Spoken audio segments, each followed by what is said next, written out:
Ladies and gentlemen, we are live and welcome to the live commentary live stream of the Blue-Emu Maximum Pain Relief 400 at the Martinsville Speedway under the lights on a Saturday night for the NASCAR Cup Series. This is going to be a fun one here today. Of course, short track racing for the second straight week for the Cup Series following a roughly 50-minute rain delay by the time things will get going. The command has already been given and the drivers will be rolling onto the racetrack with the race starting in about another 6 or 7 minutes from now. Like and subscribe for more daily NASCAR content, more live race commentary live streams through the full races, whether it is the real races on the weekend or the video game races during the week, all in the hopes of one day hopefully getting into the booth down the road. We are very close to 2,000 subscribers, and I believe we can get there within the next couple of full race live streams for the real races, and this weekend is another big one. We're only a couple subscribers away from 1.7 thousand subscribers. I know we'll definitely get there tonight, maybe 1.8. We'll have to see how this goes,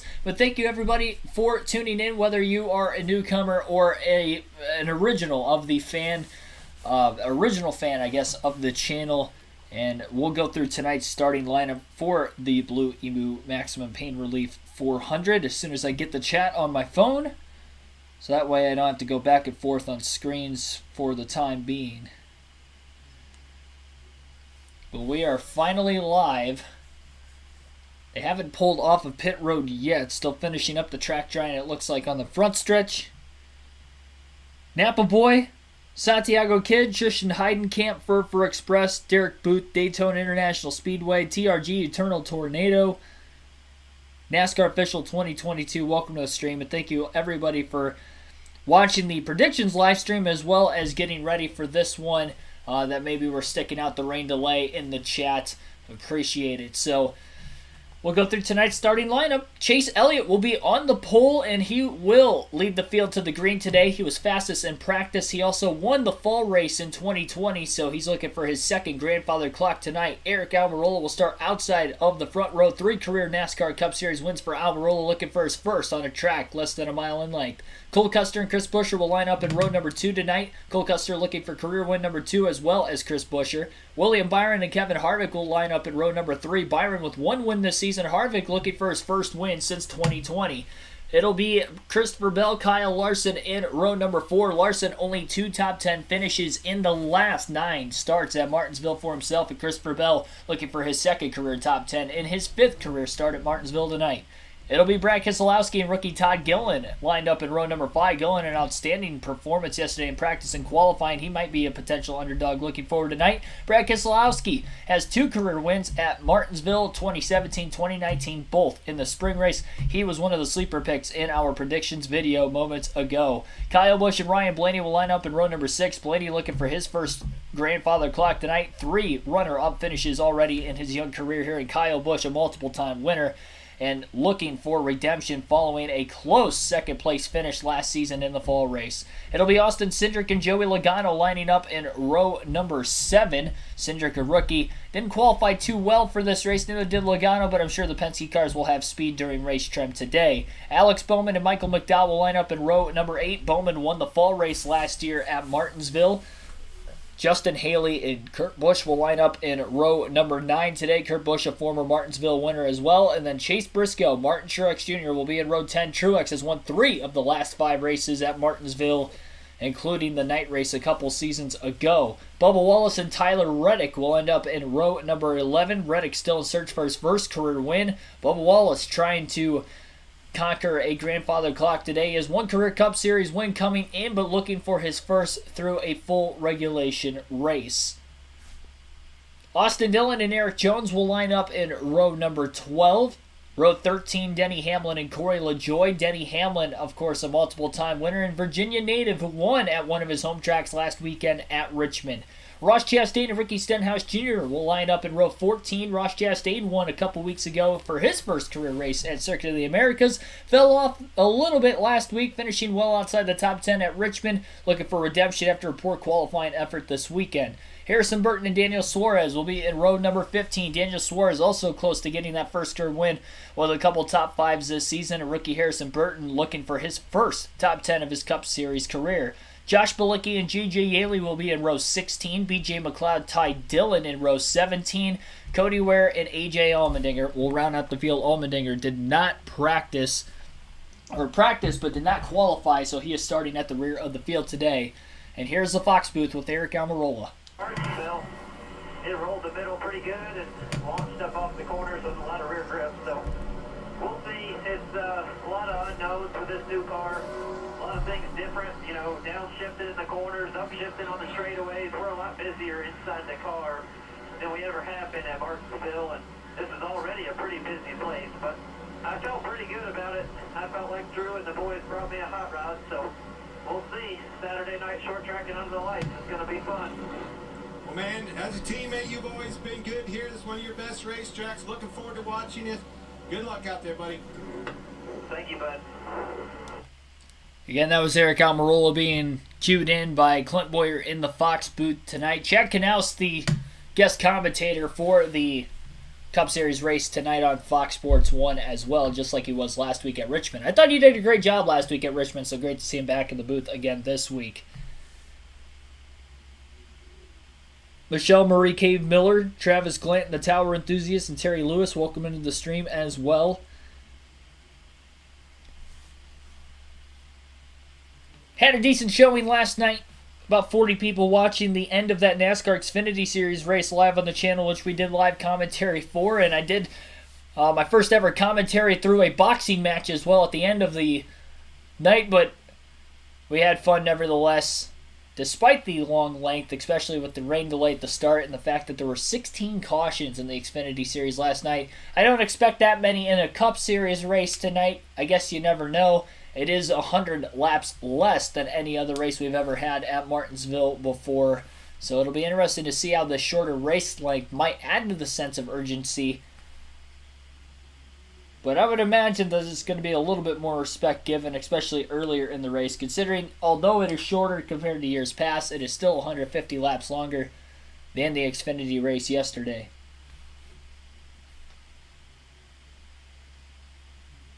Fake Alex Bowman, welcome to the stream. Do I think Alex Bowman is going to get a top 10 at the end of the race? I think it's I would probably hope so. He's on my fantasy team this week. Proved me wrong last week at Richmond. I believe that was the only prediction I got wrong at Richmond last week. I went 5 for 6 on my predictions, so Bowman was the only one I didn't get right. I said he wouldn't get a top 10, and he did. But other than that, I pretty much nailed my predictions last week, so we'll see how I do on back-to-back short tracks. We'll keep an eye on those spotlight drivers throughout the course of the day. For those of you that did miss the predictions live stream before the start of this live stream, the two must-have picks and the drivers that are predicted will be likely competing for the win today, Chase Elliott, and Chase Elliott was also my pick for the win, as well as Martin Truex Jr., guaranteeing at least top 10 finishes at bare minimum for them today. Sleeper picks today will be Brad Keselowski in the 6, as well as A.J. Allmendinger starting at the rear of the field. Predicted both of those guys to get top 10s today with their teams. And predicting the two drivers to not get the top 10s today, Chase Briscoe and Kyle Larson is my bold pick for drivers who I don't think will get a top 10. Stage lengths will be 80 laps in Stage 1. Stage 2 will be a little bit longer. It'll be 100 laps in length, with the final stage, of course, being the longest at 220 laps to take us to the checkered flag at the end of the night.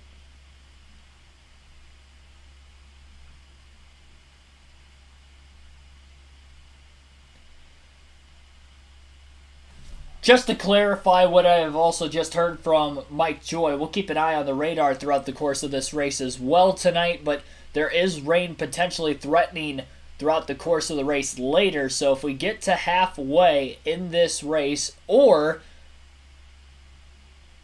the end of stage number 2, this race will become official, which virtue of how the stages are set up tonight, we would actually hit the end of stage 2 before the halfway mark of the race. So the end of stage 2, which would be 180 laps to make this race official tonight, is where the magic number will be.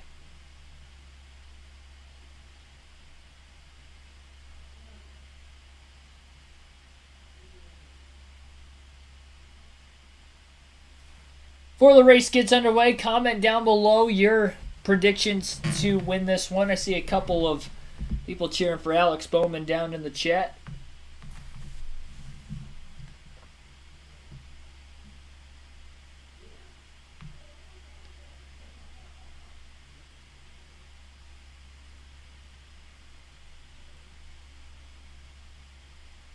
Like my man Ryan Blaney's paint scheme tonight. Very similar to the Advanced Auto Parts Midnight paint scheme they had last year. A little different with the next gen car, but looks pretty good. Another question down in the chat below is, do you guys think we'll have 8 different winners in the first 8 races of the season this year?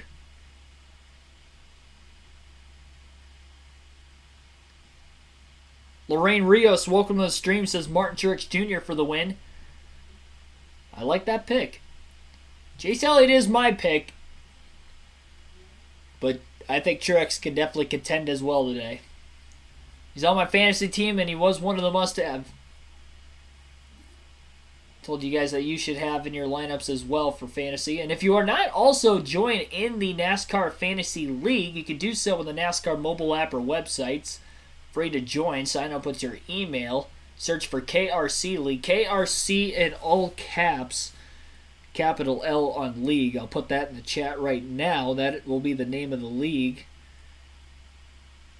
Chance to win 2 tickets to any NASCAR race of your choosing in 2023, excluding the Daytona 500 if you win either the regular season or the playoff championship. Only other rules that apply following winning the league championship, you just have to be a subscriber of the channel as well. Think we may see a repeat winner. It'll be interesting to see. We're either going to have our 8th driver locked up into the playoffs tonight, or we're going to have our first driver to get 2 wins on the season. They'll be getting a 1 to go signal this time by, I do believe.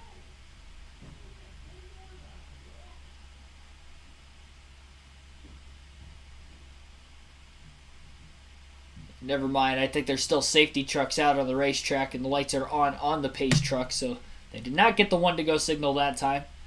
Still testing to make sure the bottom of the racetrack on the straightaways is dry enough. Especially considering that I'm sure we're going to be seeing some drivers run down there in the restarts trying to jump the gun today.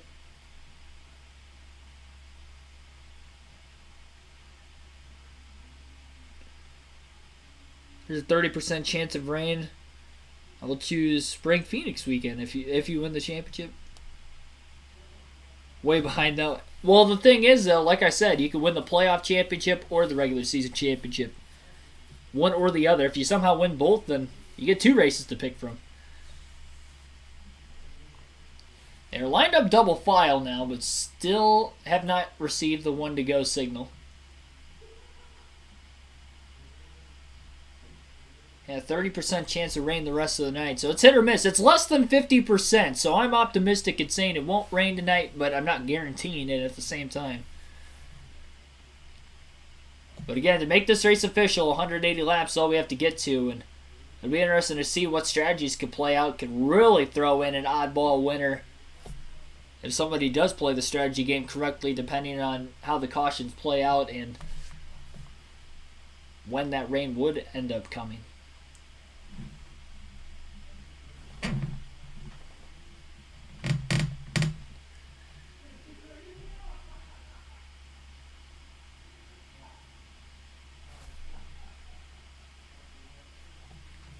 Chase Elliott will be restarting on the inside lane. Everybody in the Xfinity Series race last night, I didn't really get to watch the truck race too much. Watched about the final stage of the truck race on Thursday night rather. But inside lane seems to be the way to go in the restart. Kind of similar to the start of the Xfinity race yesterday as well. This track is green. We had a rain shower come through before the start of this race, so all the rubber from the Xfinity race the night before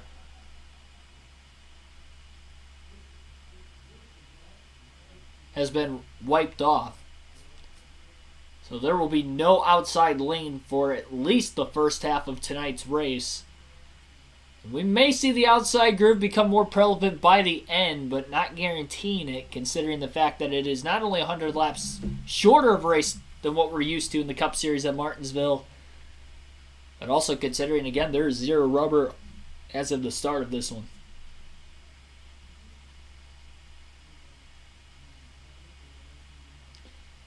Yes, and you automatically qualify for the playoffs in the Fantasy League as well, as long as you're obviously just in the league. So all the points reset for everybody when the playoffs start. The Q270, welcome to the stream. Jeffrey Giordano, welcome to the stream as well. Says Bubba Wallace.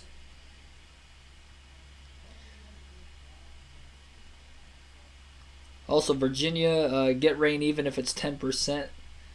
There's a high chance. And we'll see. And by the way, the actual racetrack now is dry, but they are currently drying pit road. Of course, they were not able to dry the pit lane when the cars were sitting down there. And we're not able to dry it off until the pace laps began. So finishing that up still. But we are moments away from having the green flag drop tonight. We will be seeing some racing following a rain delay, which has reached about an hour now. From the original start time, that was around 7:40. Might be a late night. This is going to be 2 nights in a row for me. Just to put into clarification, I worked a full 10-hour shift yesterday at my full-time job. All right, so I worked 10 hours yesterday, got up at about 10 till, I think I got up, no, it was 20 till, it was 4:40. Got up at 4:40 a.m. yesterday. Did not go to bed until about 11:25 last night after the Xfinity race because we were doing live commentary for the Xfinity race last night, and it went a bit long. 16 cautions. We had a red flag at the end. There was a half-hour rain delay at the start. So I then had to work again today, another 10-hour shift. Got up at about 4 a.m. this morning. So running on about 4.5 hours of sleep since 4:40 a.m. yesterday. Not today, yesterday. About 4.5 hours of sleep. Pretty much exactly 4.5 hours of sleep. So this is I feel great though, honestly. I didn't really feel tired at all during the day at work like I thought I was going to. I woke up on the right side of the bed, got my workout in the morning, and honestly I feel great right now. No caffeine needed.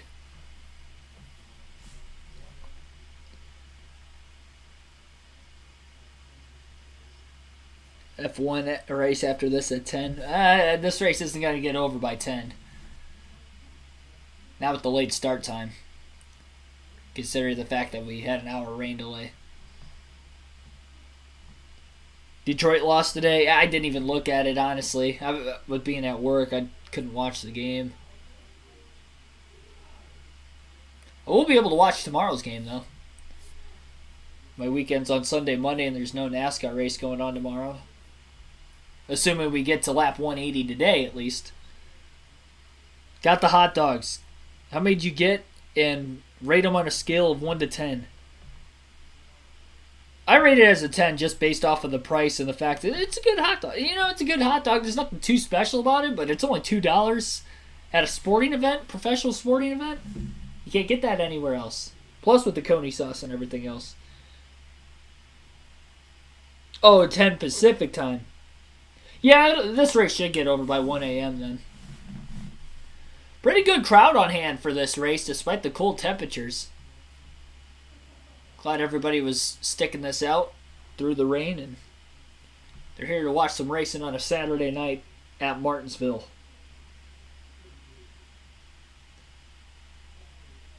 Lost 5-2. So they're 1-1.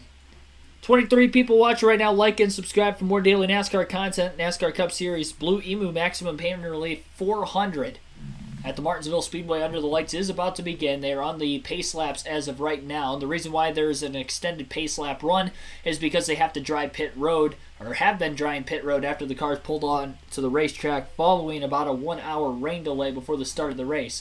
Pit road is now dry, so the teams are going to go down and check their pit road speed limits now, which means that we'll likely be going green next time by. Not this time by, but the following time by after that, with this pit exit at Martinsville being off of turn 2.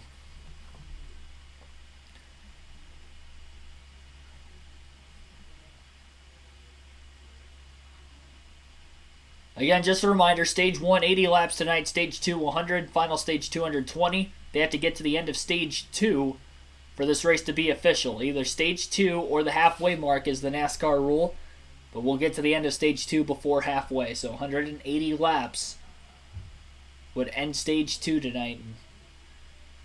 I'm excited. I'm glad to be giving you guys the commentary this week. I was not able to do so last week, and I was at Atlanta a few weeks ago. The last live commentary for the Cup race we did was at COTA. We did the commentary last night for the Xfinity race, had some fun at the end. By no means was the best Xfinity Series race I've watched in person. It was kind of ugly, to be completely honest, but we still had fun. And I think we'll have even more fun tonight. 30 hot dogs. Well, I guess you did go with, what, like 4? How many do you have with you tonight, Derek? 4 or 5 people? Or is that 30 combined from the whole weekend? One to go signal this time by. Yep, that's what I am being indicated as well. For those of you wondering about a potential delay as well, if you are watching the race on Fox Sports 1 tonight and listening to the commentary on this live stream, there is a little bit of a delay, obviously, from YouTube and what is actually being fed to you guys through YouTube from my eyes.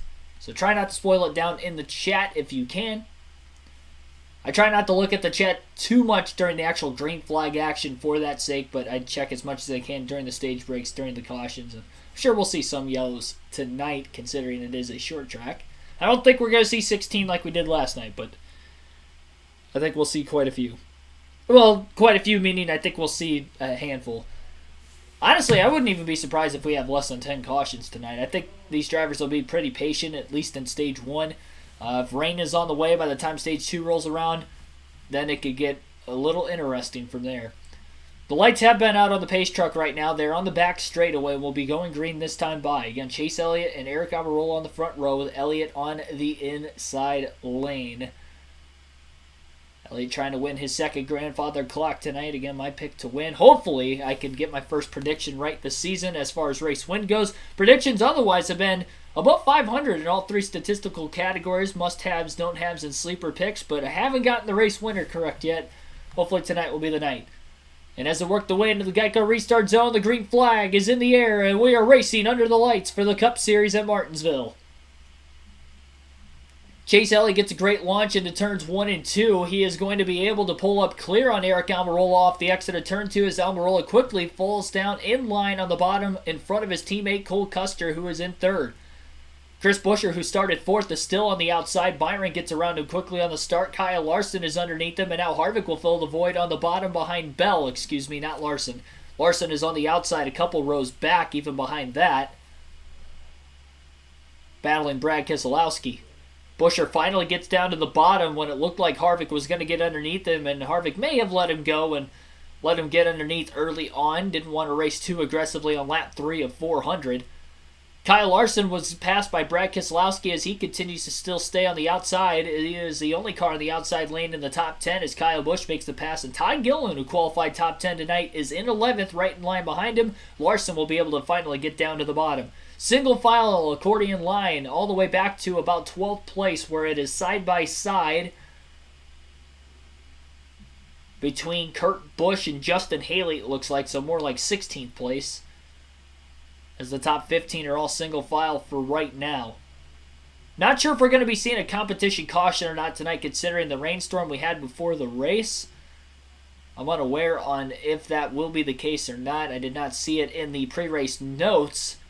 So if we do see it, I'd imagine it is going to be right around like lap 30 to lap 40, with it being only an 80-lap opening stage. Very short first stage of the race. Really, first 2 stages are going to be very, very short tonight.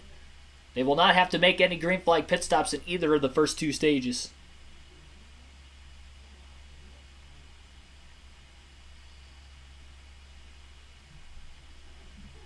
Martin Truex Jr. is on the outside, further outside the top 20 now, it looks like, as Tyler Reddick and Austin Dillon will work underneath them. Martin Truex Jr. didn't have a great qualifying effort already, had to start right around 20th place, and he's dropping backwards off the start. Still a long ways to go, though. Side by side for second place between the Stewart Haas Racing Fords of Cole Custer and Eric Almirola. Custer will take over the race position. And now William Byron is underneath Eric Almirola, and Almirola's starting to drop backwards. Maybe that car is more on the trimmed outside. He wasn't that fast in practice, but was able to jump up the board to second in qualifying, considering track position does matter at Martinsville, but it doesn't matter when you get shuffled onto the outside because you're going to go straight backwards, as Almirola lost a couple spots, 3 spots exact over the last couple of laps. He's in line in 5th in front of Chris Buescher, but just got passed by the 20 of Christopher Bell. So again, currently the top 10, Chase Elliott with a 1.2 second lead over Cole Custer. William Byron 1.6 seconds back in 3rd. Christopher Bell 2.1 seconds back in 4th. Eric Almirola rounds out the top 5 at 2.6 seconds off the lead. 6th place is Chris Buescher, Kevin Harvick 7th, Brad Keselowski 8th, Kyle Busch 9th, and Kyle Larson rounds out the top 10. Bubba Wallace on the move after qualifying outside the top 20. He gets around the 14 of Chase Briscoe, who continues to free fall in this one.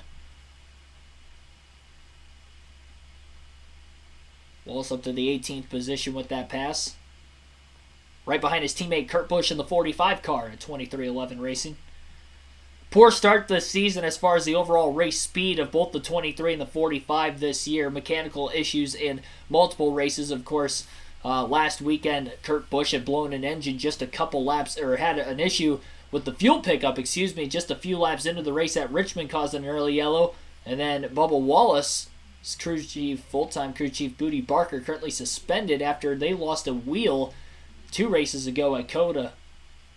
So definitely lacking in the 23XI resource department, and the speed has not been great for either one of those 2 cars this year. Kurt Busch has managed at least a few good finishes at the end of some of these races with all the late race cautions we've been having in most of the races this season, but outside of that, it has been little to be desired out of that 45 as well as the 23 team.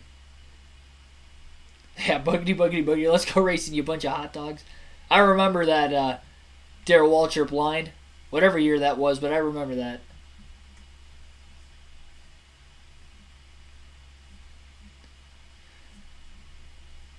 Ryan Blaney blows turns 1 and 2. He's up on the outside and out of the groove. Joey Logano will work his way underneath him.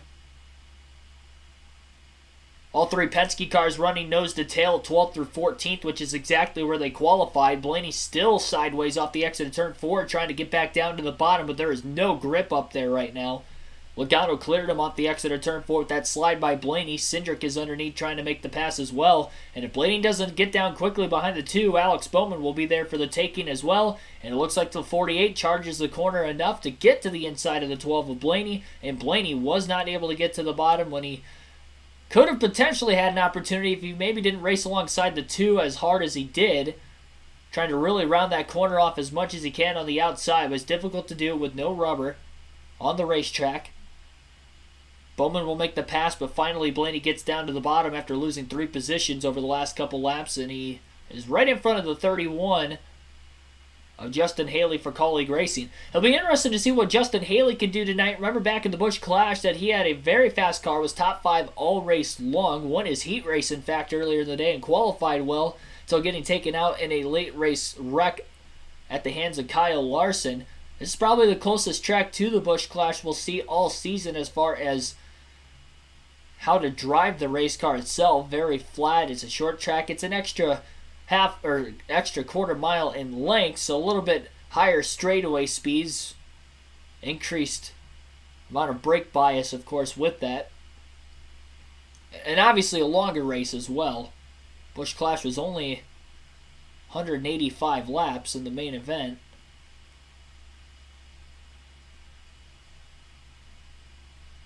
This race 400, and it's an extra quarter mile longer of a racetrack. R6, welcome into the stream. Red Sox lost tonight too. I saw that game was on. They were playing the Yankees before the pre-race started on FS1. Like a little mistake off of the 6 of Keselowski through turns 1 and 2 as he clipped the curbing and trying to run down the 4 of Kevin Harvick in front of him. A little bit better through turns 3 and 4 that time, and he's quickly closing again. Keselowski only has one finish outside the top 10 in the last 12 races at Martinsville, and he only has 2 finishes outside the top 5 in those last 12 races, so Keselowski's definitely one to look out for today for RFK. He likely needs a win to make it to the playoffs following a big penalty for that race team just a couple weeks ago. It was upheld earlier this week and not rescinded after the appealing process. Leader might be through lap cars. I'm pretty sure they are, they're in lap traffic right now. A couple of the back marker cars have already gone a lap down, and AJ Allmendinger as well has lost a lap. Not looking that quick in the early going of this race. Of course, didn't have the track position at the start of the race, which definitely didn't help. But he's got great statistical success in the Cup Series. He was one of the sleeper picks tonight, and hopefully he doesn't prove me wrong in a bad way. It's not looking good early, but he's got a long race to go to get that car at least in the top 10 like I predicted. Take a rundown of the full running order in Stage 1. We are currently at lap 24 of 400. Chase Elliott is your race leader by 2 seconds over Cole Custer. William Byron in third, 2.3 seconds off the lead. Christopher Bell is in fourth, 3 seconds off the lead. And Eric Almirola rounds out the top 5 at 4.4 seconds back.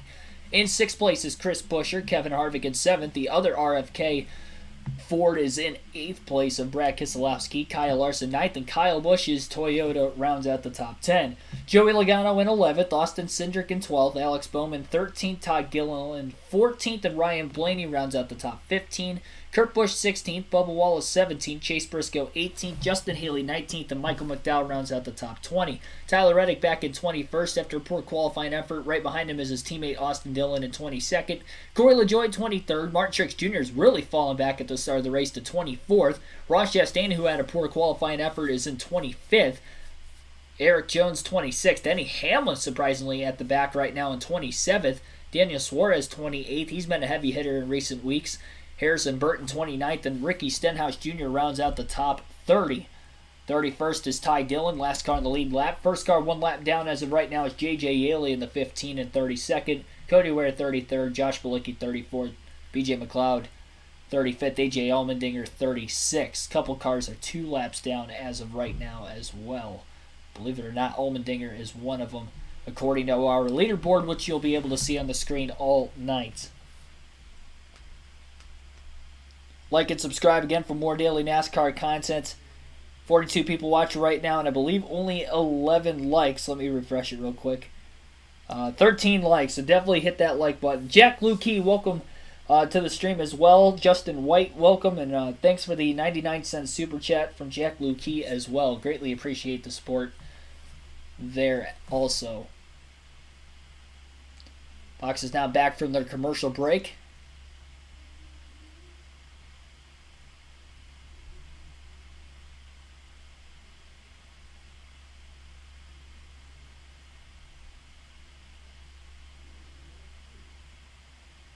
Chase Elliott was the fastest car in both practice and, of course, again, qualified on the pole. He has led the first 33 laps to start this race tonight.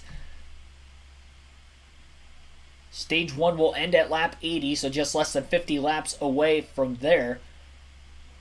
Though a teammate of Chase Elliott starting to put the charge on. William Byron in the Raptor number 24 car is closed on Cole Custer for second. Custer sitting pretty early on, at least, after getting around his teammate Almirola. Byron's kept close pace with him and is still right behind him, but it looks like Byron is really putting on a big threat over the last lap and a half or so, trying to get around the 24-year-old Custer.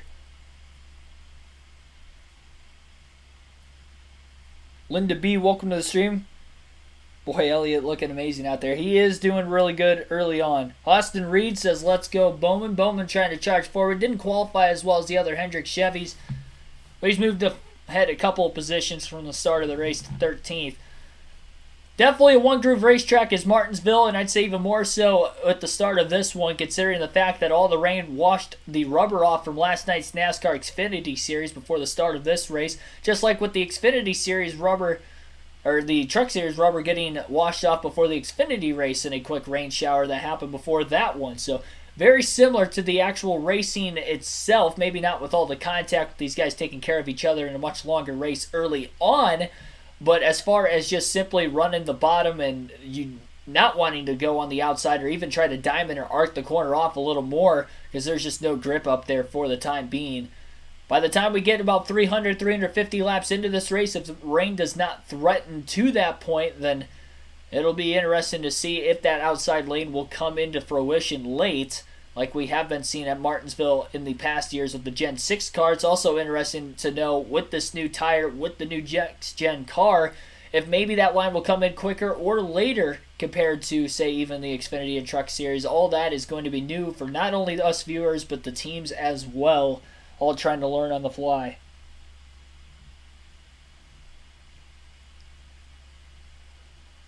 Halfway through stage 1 in about another lap and a half. Austin Cindric is already shifting. Downshifting on corner entry, and then upshifting probably about a quarter of the way down the straightaway after he's already in the throttle, full throttle. Likely dropping it from 5th to 4th gear and then back to 5th. Of course, Cindric being a great road course racer, not surprising that he would be somebody that would be willing to try shifting with the setup they have to compromise with the engine. Bumper being put to the back of the 41 of Cole Custer. Byron really wants to go as he continues to lose race leader Chase Elliott, and Custer crowds the 24 of Byron, and Byron sideswipes him on the way by. Byron up to second now after moving the 41 out of the way. And I think Byron really wanted to get going because Cole Custer was not only holding him up enough to where he was losing time from Elliott, but Christopher Bell, who was in 4th, was also closing in very quickly on the 24 because now Bell is looking for position on Cole Custer for 3rd. Almirola is about a second behind them, about 1.3 seconds or so behind the battle for 3rd place. Byron quickly pulling away from Cole Custer, and Byron was actually about 0.2 of a second quicker that last lap than Chase Elliott. So although Elliott was fastest in practice yesterday and also fastest in qualifying, is maybe the car on the longer run going to struggle because William Byron looks to be a little bit faster than the 9 of Elliott. Also not exactly sure if there's heavy lap traffic around where Elliott's at because there is no lap traffic at least where the 24 car is in 2nd place for the time being.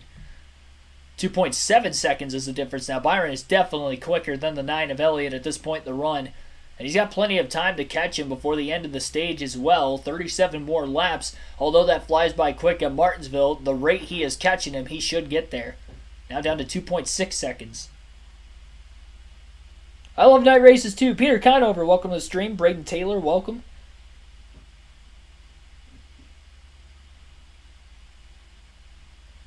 $51 people watching as of right now. For the Cup Series live race commentary live streams, I think our overall stream record is almost 400 people watching. That was at Las Vegas earlier this season. In the first points race and the second race we did overall in the year. We did commentate last night's Xfinity Series race. And the next live race commentary will be coming in 2 weeks for the NASCAR Cup Series when they head to Talladega. I'll be at Dirt Bristol next week, so that's why we won't be having any live race commentary for any races next week. I'll be at both the truck race Saturday night and the Cup race Sunday. So race highlight videos coming from the racetrack. Definitely going to try to do the predictions video for the Cup race on Sunday at the racetrack as well. So it'll be fun for me at the track, and I'm sure you guys watching next Easter Sunday, some Bristol night racing on dirt. We'll contact back in the pack as well between Ross Chastain and Martin Truex Jr. Contact is just going to be happening throughout the course of the night. Kyle Busch, who qualified in the top 10, is slowly moving backwards. He has now been passed by Alex Bowman and Austin Cindric over the last couple of laps. Logano has broken in the top 10 for the first time as well. Can somebody tell me why Ricky Stenhouse Jr.'s Kroger sponsor on the hood is below the NACA ducts on the hood of the car? Like why is it so low and not centered in the front of the or centered in the middle of the hood? It's like on the front bumper. It's right above where the Chevy symbol is on the front bumper of the car. It looks very strange.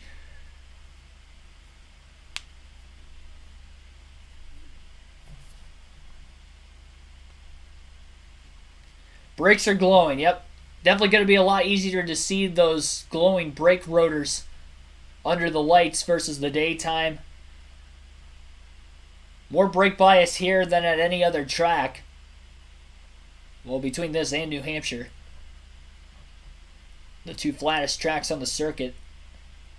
Eric Almirola closing in now on Christopher Bell and Cole Custer as they have struggled a little bit more than Almirola in lap traffic at the back of the field. This is something we didn't see much in the truck or Xfinity races over the last couple of nights because there were a bunch of short green flag runs. So a long 51-lap green flag run, a little nice to see at the beginning of this race for a change of pace. It's been fun trying to see these leaders work around the lap cars. And the lap times for each of the drivers in the top 5, not just William Byron, have been faster than Chase Elliott as of late. So Elliott's car may be fading as this long run continues, as he's maybe not managing his tires as well as the other drivers. Byron has cut the lead down to about 2.2 seconds, and everybody back to Almirola is only 5 seconds back. They were 6+ seconds back at one point, at least Almirola was, and then the 41 and the 20 were as many as 5 seconds back, and they've cut it down to about 4.5. Jeff Volper, welcome to the stream. Can't show the actual race itself, so that's why I'm just doing the live realistic commentary, copyright reasons. But I do have the leaderboard of the top 30 on the screen. And trying to update you on anything, obviously breaking that happens at the moment. Appreciate you tuning in. The race is on Fox Sports 1 if you were wondering as well.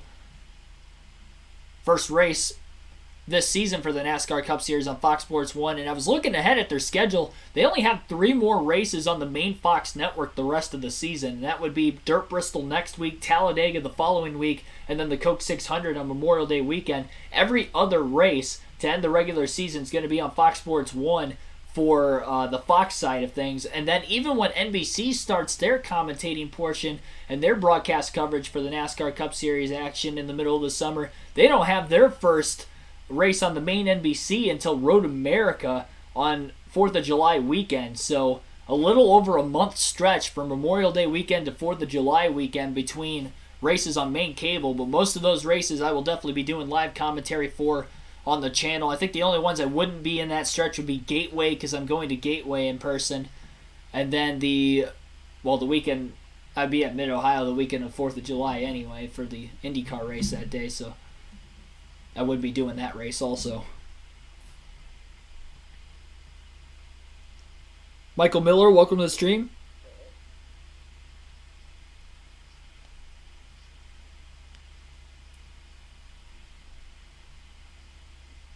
You better than most, appreciate it. All this is hopefully to get into the commentating booth down the road. That's why I started the YouTube channel in the past. I didn't start doing live races though until last season. I only did about 12 of them. This year upping it to 22, and I'll probably only up it going forward. Most of the races that I'm not commentating this year are the ones I'm going to in person or have already gone to, and a few races to still watch it with the family in front of the TV like I did last weekend at Richmond. But definitely looking at about every other week pretty much going forward, and we'll have a lot of back-to-back weeks with some truck and Xfinity races going forward this season as well. We did our first Xfinity race live stream last night. Try to let you guys know ahead of time that could potentially happen. Battle for the free pass position going on side by side between Ricky Stenhouse Jr. and Justin Haley as they make contact, battling for that spot. Daniel Suarez has really been holding up Chase Elliott over the last 3 or 4 laps as well, as Elliott took a look to the inside of Suarez, but Suarez was able to make a block on him a couple laps ago. 19 laps to go currently in stage number 1 right now. So Elliott is trying to win this stage as Byron has really closed in with the heavy lap traffic and the, aggressiveness of the lap traffic, just trying to hold on to the lead lap. Notable drivers who are barely on the lead lap right now in danger of going a lap down before the end of stage 1. Denny Hamlin is in 25th, just 1 position ahead of Suarez, who's the last car on the lead lap. And again, Elliott is right on the back bumper of the 99, trying to get around him as it is. Martin Truex Jr. only a few positions ahead of that, as well as Tyler Reddick. Ross Chastain's moved forward after qualifying 27th, is up to 19th, but he is also towards the end of the lead lap line, and Suarez now has just finally been passed by Elliott with about 17 laps to go in the stage. So now Daniel Suarez is the first car 1 lap down, and we'll see if Denny Hamlin in the 11 can hang on. Last week's winner at Richmond, struggling out of the gate this weekend, was outside the top 10 in practice and qualifying. Elliott was able to get around Suarez with a bump and run. He had to move him because Byron has closed that gap down to about 3 to 4 car lengths all of a sudden, and Byron will also get around Daniel Suarez now through turns 1 and 2. And Byron has been quicker than Elliott even before the heavy lap traffic continued to condense on the 9 of Elliott. Custer still about 4 seconds back in third, with Bell about a half a second behind him and a couple car lengths behind Bell as Almirola in fifth. So again, Chase Elliott first, William Byron second, Cole Custer third, Christopher Bell fourth, and Eric Almirola rounds out the top 5 with 15 laps to go in stage 1. Denny Hamlin, last car in the lead lap, going to try to hold up the leaders right now as they battle for the stage win. I'd have to imagine Elliott is going to put the bumper to him if he holds him up at all in any way, shape, or form, considering the fact that Byron is right there and they're both battling for a stage win. Elliott has not won a stage yet this season. Byron has one stage win on the year. Crucial for Elliott to get this playoff point. He doesn't have a win on the season yet either. Byron does have one win. Eric Jones right in front of Denny Hamlin as well. He's the second to last car in the lead lap. Michael McDowell in the 34 just ahead of Jones. A bump in the middle of turns 1 and 2 from the 9 of Elliott to the back of the 11 of the Sports Clip Toyota of Denny Hamlin.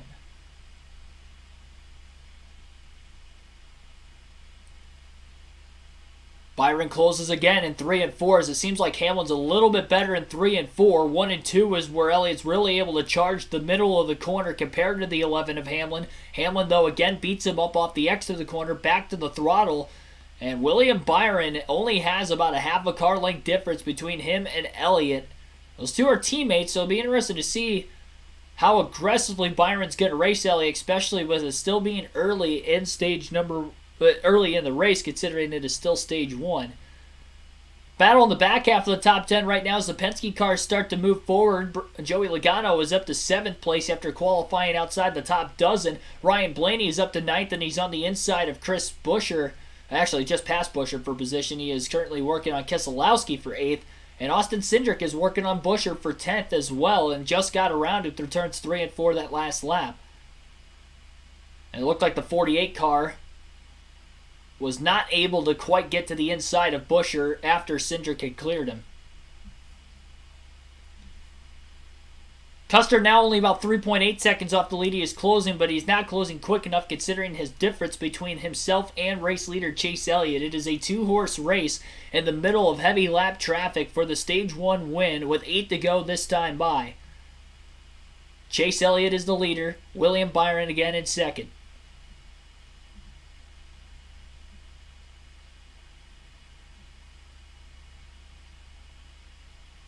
Thank you for that comment, by the way, Jeff. Yeah, I do the live commentary, like I said, 22 races this year. This is the 6th one this season if you count the Xfinity race last night as well as the Busch Clash, which was an exhibition race earlier this year. Again, next one will be the Cup race at Talladega. That will be on the main Fox network in a couple weeks. Side-by-side lap traffic now in front of Chase Elliott as Denny Hamlin gets to the inside of Eric Jones, and if Jones gets stuck on the outside, which he is, he may go a lap down. Elliott is on the inside. Contact between Jones and Elliott on the front stretch as Jones really pinched the 9 off the exit of turn 4. Trying to round the corner off after making contact with the leader. 6 laps to go in the stage. Elliott is clear off of turn 2. Jones will now have to hang on for the free pass position and hope that Denny Hamlin does not go a lap down. Jones is in between the 9 of Elliott, the 24 of Byron. Elliott overdrives turns 1 and 2. Hamlin overdrives 1 and 2. Elliott gets to the left rear quarter panel. Contact again, and Denny Hamlin in stage 1 has gone a lap down. Elliott's starting to leave Byron in the dust with 4 to go in the stage. Kevin Harvick, Joey Logano, Ryan Blaney battling for position. 3 wide off the exit of turn 4 between Blaney and Logano and the lap car of Haley on the outside. That'll allow Harvick to pull away about an extra car length with the Penske cars side by side for 7th behind him. Byron now about 7 tenths of a second behind Elliott and 2 lap cars of Eric Jones and Denny Hamlin in between them. 2 to go now, this time by for Chase Elliott in stage 1. And it looks like Blaney is going to be able to clear Logano for 7th place off of turn 2. Michael McDowell's the last car on the lead lap. If Denny Hamlin, or I should say if Michael McDowell would go a lap down, before the end of stage number 1, then Denny Hamlin will not get the free pass. McDowell loose off the exit of turn number 2 as the rear tires were chattering. Elliott to the inside into turn 3, and Michael McDowell will go a lap down. Now it's Hamlin and McDowell who have to battle for the free pass position. Final lap of stage 1. Last car on the lead lap is the 38, McDowell's teammate Todd Gilliland. Elliott closes on the back of Gilliland's back bumper. He'll look to the inside, but Gilliland with the block to hold on to the lead lap, and he should be able to hold on all the way off the exit of turn 4. Hamlin puts the bumper to McDowell off the exit of 4. He nearly puts him into the wall, and McDowell by about a half a car length, maybe less, will have the free pass position at the end of stage 1. Denny Hamlin will get trapped a lap down at the end of the first stage. He will not get the free pass as Chase Elliott will win stage number 1. William Byron second in the first stage, Cole Custer third, Christopher Bell fourth, and Eric Almirola rounds out the top 5. Kevin Harvick sixth, Ryan Blaney seventh, Joey Logano eighth, Austin Cindric ninth, and Kurt Busch rounds out the top 10 in the opening stage tonight at Martinsville. Fireworks at the end of stage 1.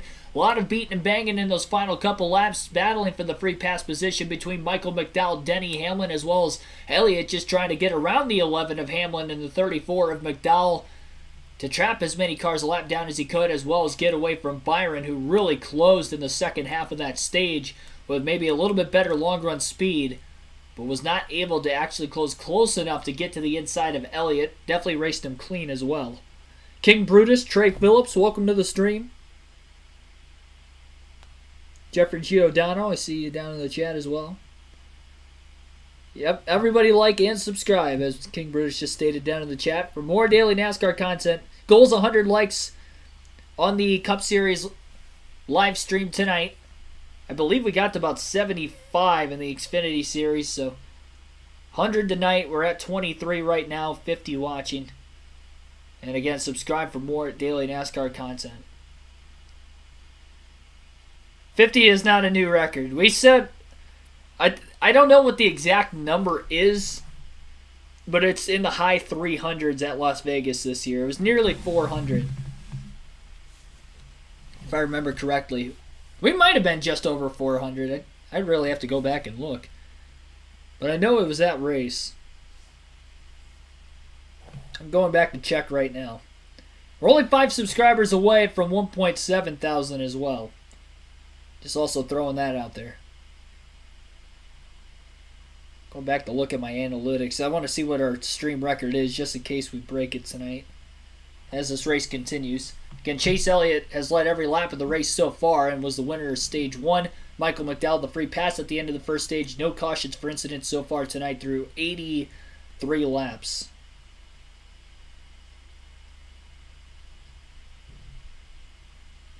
All right. Phoenix.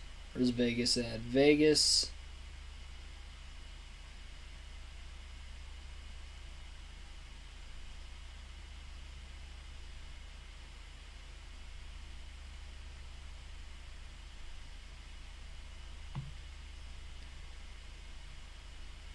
Oh, wow. It was a lot more than I remember. 483 was the peak concurrent viewers during the Las Vegas stream. I forgot we got that far over 400. I was thinking we might have barely got over it, if that. So 483 is the stream record, just shy of 500 as far as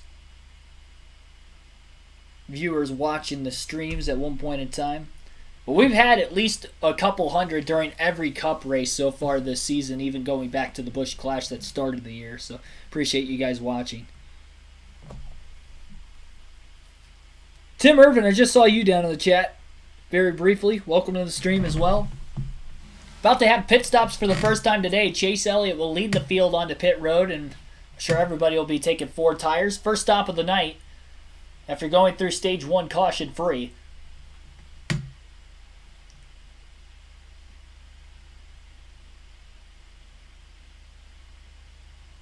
It's going to be interesting to watch the Hendrick crews, knowing that they are typically faster when it comes to pit stop times and There, 1-2. I'm going to be looking out for Ryan Blaney, not necessarily just because he's my favorite driver, but also looking out because that picker has been really bad. He was 7th at the end of stage 1. He has 3 runner-up finishes at Martinsville in the past.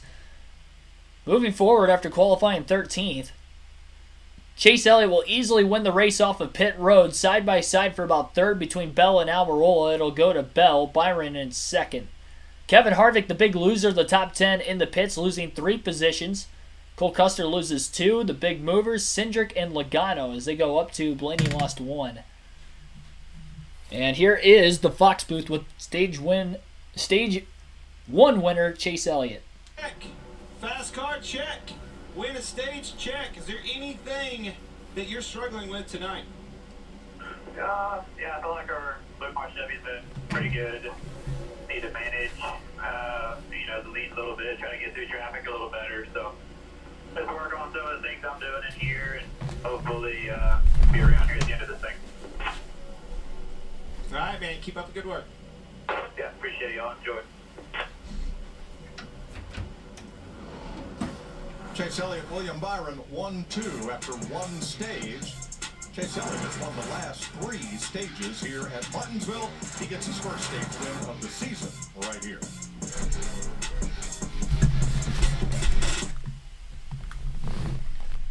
Left that going a little bit longer. I had to throw my phone on the charger. That's the problem, though, with working during the day on Fridays and Saturdays.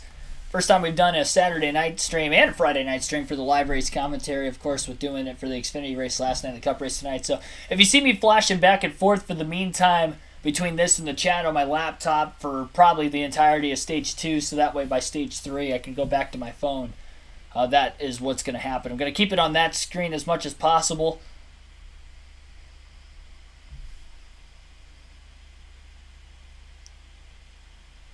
Will Lee, thanks for that comment, by the way, a little bit ago. And welcome to the stream as well. But again, Chase Elliott has led every lap so far in this race tonight. Won the race off of pit road following stage number 1 pit stops. He's going to be tough to beat. He qualified on the pole. It was definitely close, though, between him and his teammate William Byron. Byron definitely closed in a hurry in the second half of that stage, got to his back bumper, and was definitely being a little bit patient with him, and definitely helped that Elliott got through those last couple lap cars at the tail end of the stage in those final 8 to 9 laps that allowed him to pull Byron in. He finished about 0.7 of a second or so ahead of Byron at the end of stage 1. But Byron cut it down to the point where he was all over the back of Elliott at one point with about 10 to go in the stage.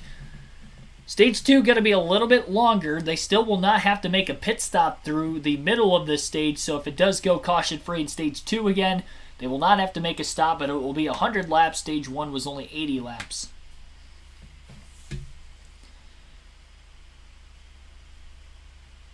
Almost 100 in. Remember, this race 100 laps shorter than typical Cup Series races at Martinsville. This one 400 tonight. But the grandfather clock's still on the line. It'll be fun to watch the free pass battle as well. Again, Denny Hamlin is a lap down. So is Eric Jones. He's had good speed in some races this season. Daniel Suarez has had good speed in races this year. He's a lap down. Justin Haley really free fell from grace. He qualified right around 15th. He is back to 30th. Both quality cars very slow tonight. Not only Justin Haley went a lap down after qualifying in the top 15, he is back in 30th right now, but AJ Allmendinger also one lap down in 32nd. After he started at the rear of the field, he did not qualify for this race. He practiced and was 11th in practice, so kind of odd considering the fact that he is much slower on race night. I will say the practice and qualifying times, though, on Friday, the practice was during the day, so a lot cooler track temps at night. Maybe adding into the fact of why they might have missed the setup. They'll be working on that all night. Our spotlight drivers at the end of Stage 1. Chase Elliott, my pick to win, and one of the must-haves is obviously leading the race currently still.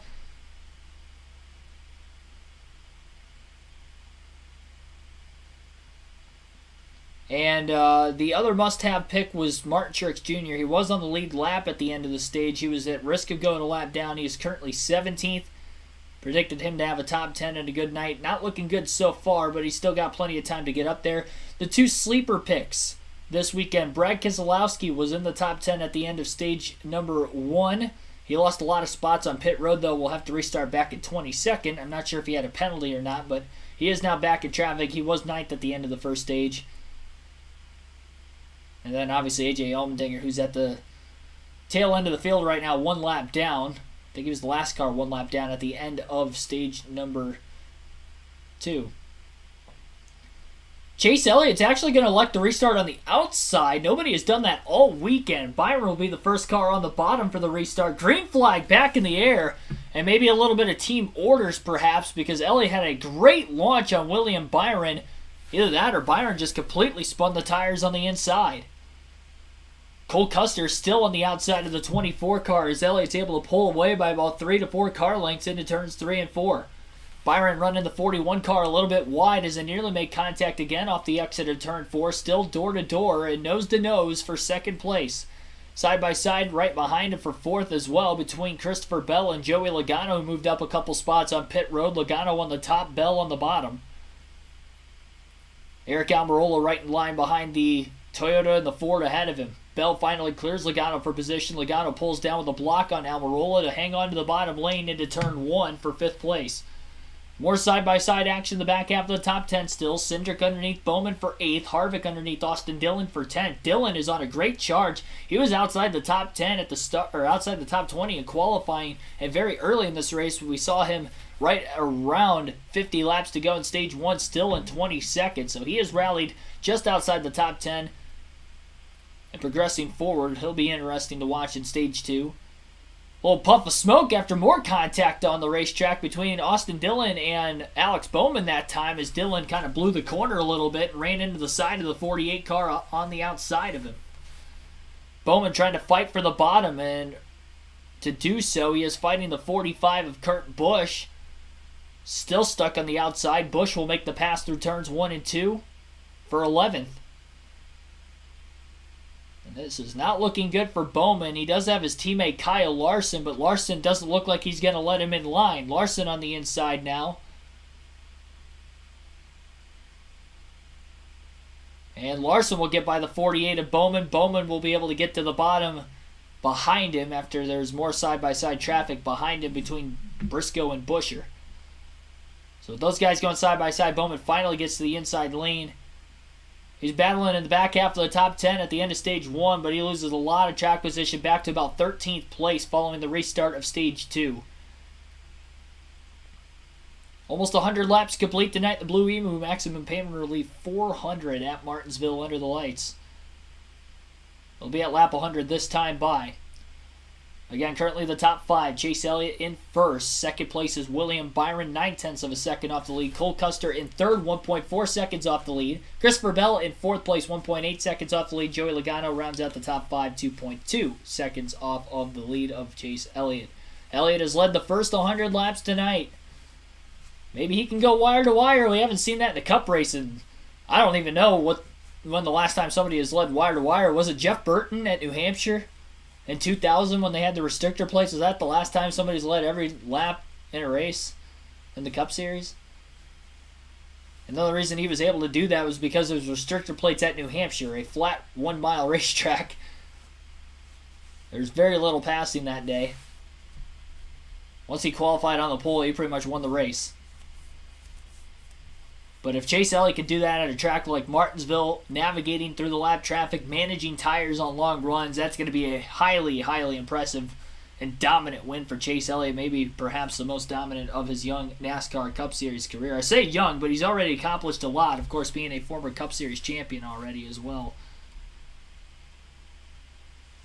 I did see Darrell Waltrip is going back to the booth also. I didn't state to you guys that because I was talking during the commentary, but Darrell Waltrip is coming back to the booth for the Bristol Dirt Race next Sunday for Easter. So you guys will get to listen to it. Unfortunately, I will not be able to listen to DW commentate another race this season at least, unfortunately, because I'll be at the track. But I guess that's maybe a good reason to not catch it. I can't imagine Clint Boyer and Darrell Waltrip in the booth at the same time. Poor Mike Joy. He thought it was bad with Clint Boyer just himself, or with Darrell Waltrip just himself when he had Larry McReynolds to try and help him calm down. Just imagine Mike Joy with DW and Clint Boyer in the booth.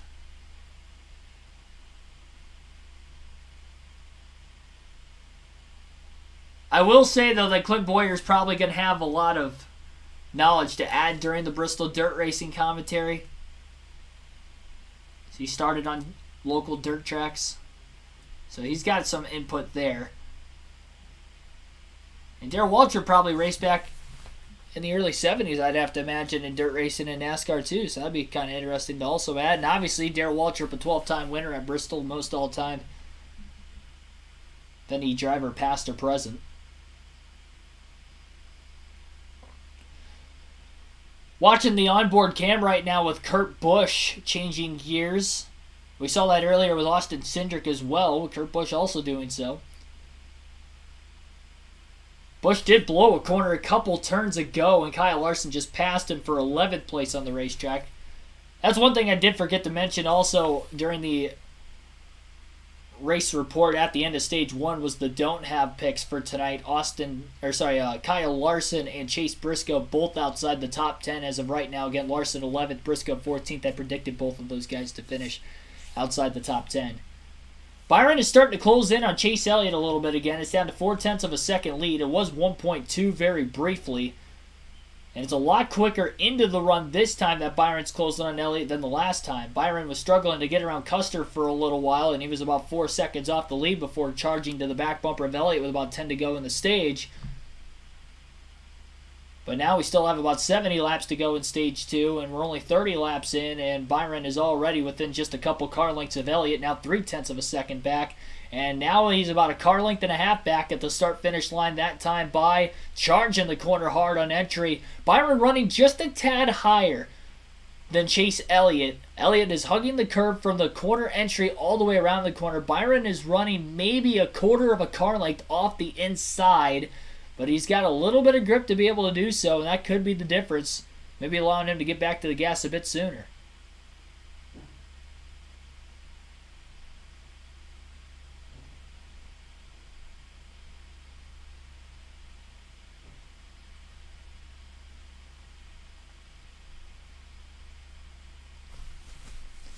Byron again faster than Chase Elliott that last lap, down to about 27 hundredths of a second or so. It was about 0.3 at the start-finish line the lap before. Can't really be much faster than him when you're right behind him anymore unless you get alongside of him or pass him. But again, Chase Elliott has led all 113 laps in this race. Byron again just a bit higher through turns 1 and 2 on Chase Elliott. It's going to be a great setup corner, and the more cars we also see running a bit higher and a bit higher and a bit higher, it's going to widen the groove out throughout the course of the night a bit sooner. It's going to obviously include with lap traffic when they're trying to stay to the outside of the lead lap cars as well. Oh no, they're out of hot dogs. They sold out of hot dogs this weekend. Man. They sold out of hot dogs at Martinsville. I guess all 3 series there. I bet because of the rain delay, both last night and tonight, that's what caused the hot dog stand to run dry. That's my bold prediction. Yes, like and subscribe.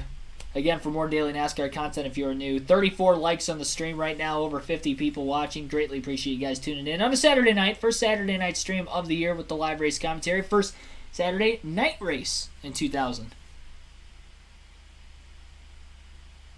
Wasn't DW commentating Dale Sr.'s last race? Yes. 2001 was his first year in the booth. Then he retired from the booth in 2019 was his last season. No hot dogs, come on, man. I can't believe it either. I'm on the screen so I can look at the chat right now. Again, I'm leaving my phone charged. And I have a full-time job during the day, and I work Fridays and Saturdays, so I had my phone at like 34% battery, and then the rain delay happened, so I had less by the time the race started. But it's on the charger, so by the time the final stage comes, I won't have to look at the chat on the laptop anymore. We'll go through a quick rundown of the current running order in the middle of stage number 2. Chase Elliott is the race leader as of right now. William Byron is in second place. Cole Custer in third. Christopher Bell in fourth. Joey Logano rounds out the top 5. Eric Almirola in sixth. Ryan Blaney 7th. Austin Cindric 8th. Kevin Harvick 9th. And Austin Dillon rounds out the top 10. Kyle Larson in 11th, Kurt Busch 12th, 13th is Alex Bowman, 14th is Chase Briscoe, and Kyle Busch rounds out the top 15. Truex moving forward a little bit compared to where he was towards the end of stage 1 up to 16th. Ross Chastain started 27th, he's up to 17th. Chris Buescher, who started in the top 10, is back to 18th. Tyler Reddick 19th. Ty Gillen, who also started in the top 10, back to 20th. Michael McDowell 21st, Brad Keselowski 22nd, Bubba Wallace 23rd. He is the last car on the lead lap. Eric Jones is the first car, one lap down in 24th. Denny Hamlin 25th. Ricky Stenhouse Jr. 26th. Harrison Burton 27th. Daniel Suarez 28th. 29th is A.J. Allmendinger. And Ty Dillon rounds out the top 30. 31st is Justin Haley. Corey LaJoie 32nd. 33rd is Josh Bilicki. 34th is Cody Ware. J.J. Haley 35th. And B.J. McLeod rounds out the field. All 36 cars who started the race still in the race. No cautions for incident. And Chase Elliott has led the first 123 laps tonight. He's pulled ahead from William Byron during the commercial break just a bit. Maybe some of it was because of lap traffic at the rear of the field. But one way or another, he's about a half a second ahead of him now as Fox comes back from the commercial break.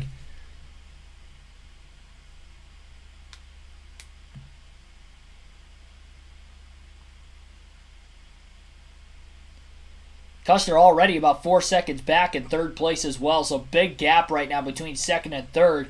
And then if you look from Custer back to Austin Cindric in 8th, only 3.5 seconds separate those drivers. And even back to Almirola in 6th, 3rd through 6th, only separated by 2 seconds from one another. But the Hendrick Brigade, at least with the 9 and the 24, pulling away. They're noticeably quicker than the 48 and the 5, who have been hovering right around 8th to 13th most of the race. Versus Elliott and Byron have basically been in the... Well, Elliott's led every lap, and Byron has been in the top 3 all night. And the only reason he was in third was because he was struggling to pass Custer off the start for about the first 30 laps or so, and then finally moved him up out of the way, and he's pulled away from him since. We had an interesting battle at the end of stage 1 for the free pass position. Again, Eric Jones is the first car, one lap down right now. Denny Hamlin is in the second, or is the second car, one lap down behind him. Strange seeing Denny Hamlin run this poorly at Martinsville. Kind of reminiscent of the night race we had here back in 2020 where Denny Hamlin struggled early and got it going a little bit later in the race, but we'll see if he can do that tonight. It's 100 laps shorter. I mean, we're already 128 laps in. And the more laps we run under green flag, the quicker and quicker this race is going to go by. And that's going to allow less time for these drivers that are lapped down right now to get back into it. But if you're not on the lead lap by the start of the final stage, it is going to be tough to even try to strategize your way to get to the front. We'll be seeing some pit stops at the end of stage number 2. And everybody will have to pit at least one time in the final stage, even if it goes green all the way through. And with the long green flag runs we've seen so far tonight, it's going to be interesting to see if strategy comes into play of when to short pit and when not to, just like we kind of saw at Richmond last week. This track's a little bit harder to pass, so a 2-tire strategy versus one probably won't come into effect. And the likelihood of a caution at Martinsville versus Richmond may be a lot higher as well, considering that it is only a one-groove racetrack and everybody's fighting for the same spot. Richmond might be a one-groove racetrack, but it's a lot wider. It's an extra quarter mile in length as well. More banked.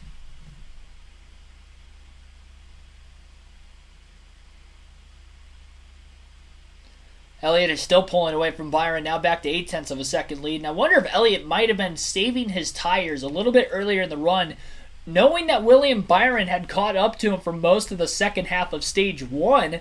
So Chase backs up the beginning of this run instead of pulling out to a 4-second lead and then having to hang on for dear life at the end of the stage. Now he's putting the time on him midway through the stage after Byron was the one charging hard to the back of the 9. And he got within a car length and a half, but he couldn't get any closer than that.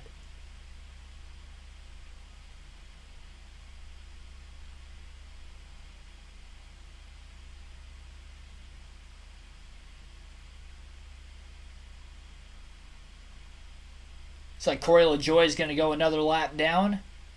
7 car for Spire Motorsports. Elliott is on the inside of him right now. That'll put LaJoie 2 down in this race, I do believe. Yep, LaJoie 2 down.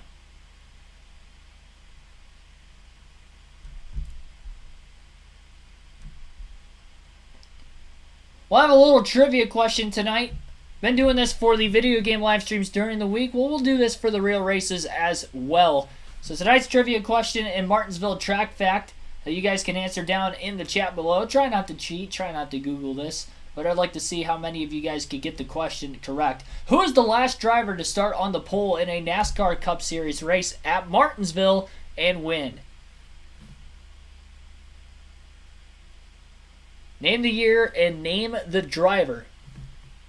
You don't have to name spring or fall, but name the year and name the driver who last started on the pole and won a Cup race at Martinsville in that said race.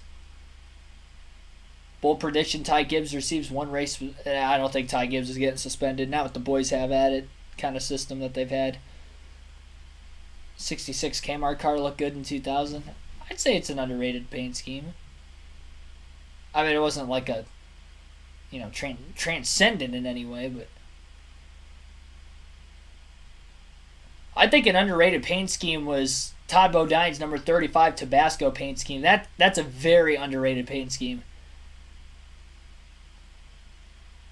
You got hot sauce and you have flames. I always liked that car. Todd Bodine was always one of my favorite Truck Series drivers too when he was full-time in the Truck Series. See you guys guessing down in the chat. I'll let it go until lap 150. I'll give you guys the answer. We have a lot of people watching right now. I have already seen the correct answer, but I've seen part of it. The year is not correct, but again, you got to name the year and the driver. BJ McLeod is very slow on the outside of the racetrack, trying to get down onto pit road as the field hums by. And he'll be able to pull down behind William Byron, and he is on pit road now. So we continue to stay green. No caution after McLeod has some sort of a mechanical issue down the backstretch, but he is able to finally get to the bottom. He found a hole.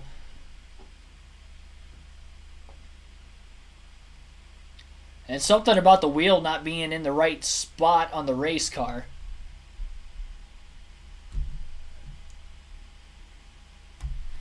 Still haven't seen the right answer down in the chat below. Again, tonight's trivia question on the channel, as we're just shy of the end of stage number 2, is who is the last driver to start on the pole and win at Martinsville in the NASCAR Cup Series? Name the year, name the driver. Answer that question will be in about another 7 laps. Chase Elliott trying to make history tonight as he has led every single lap so far. Won stage 1, which was his first stage win of the season.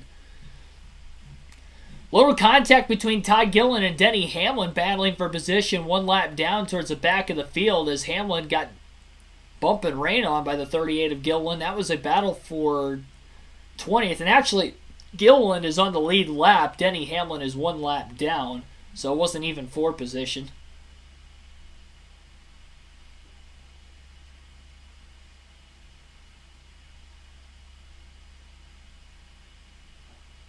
Joey Logano battling Christopher Bell for 4th place. Makes the pass look easy on him. Really didn't have to bump him.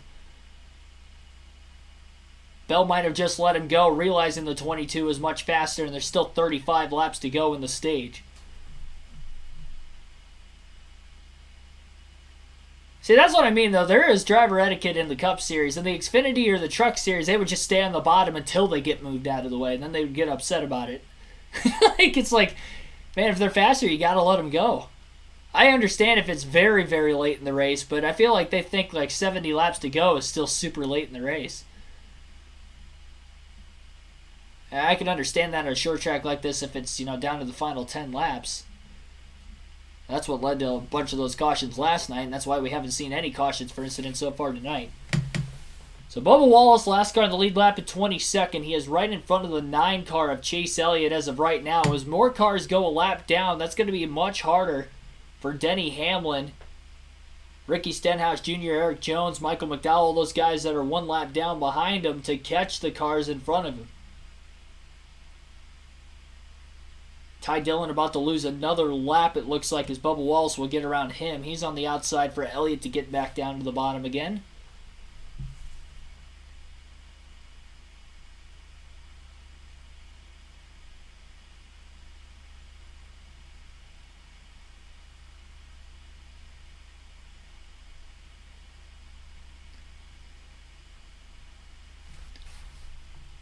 Impressive runs so far tonight from some drivers that I really didn't talk about in the predictions video.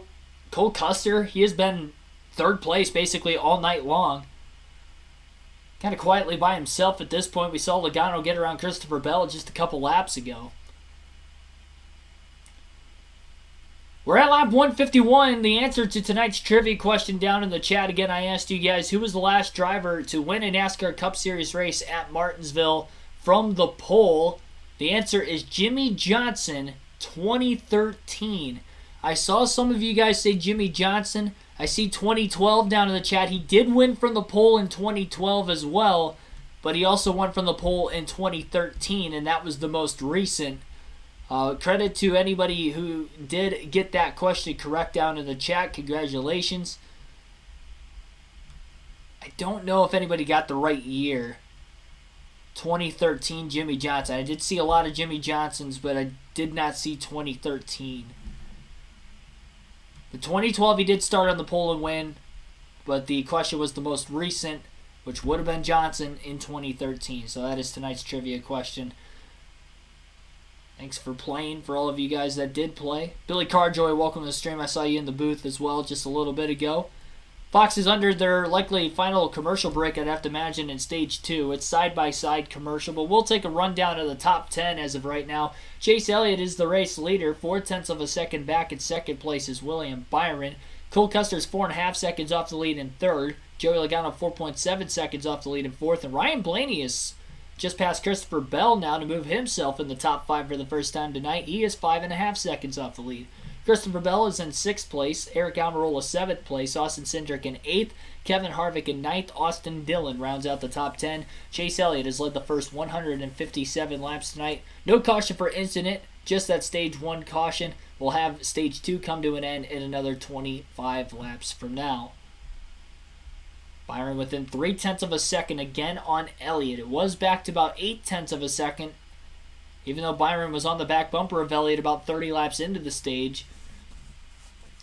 Cole Custer just got passed on the racetrack by Joey Logano as he is starting to fade, and now Ryan Blaney as well looking to move forward. I will say the Penske cars are progressively getting quicker throughout the course of the night. Joey Logano and Ryan Blaney methodically moved their way in the top 5 for the first time in this one. Hard to do with not a lot of restarts in this race, but they have had great long run speed. They got to the back half of the top 10 after qualifying 12th through 13th on the grid in qualifying. They finished 7th through 9th at the end of the first stage. And now they're running 3rd, 4th, and 8th as of right now. And just Fords in general.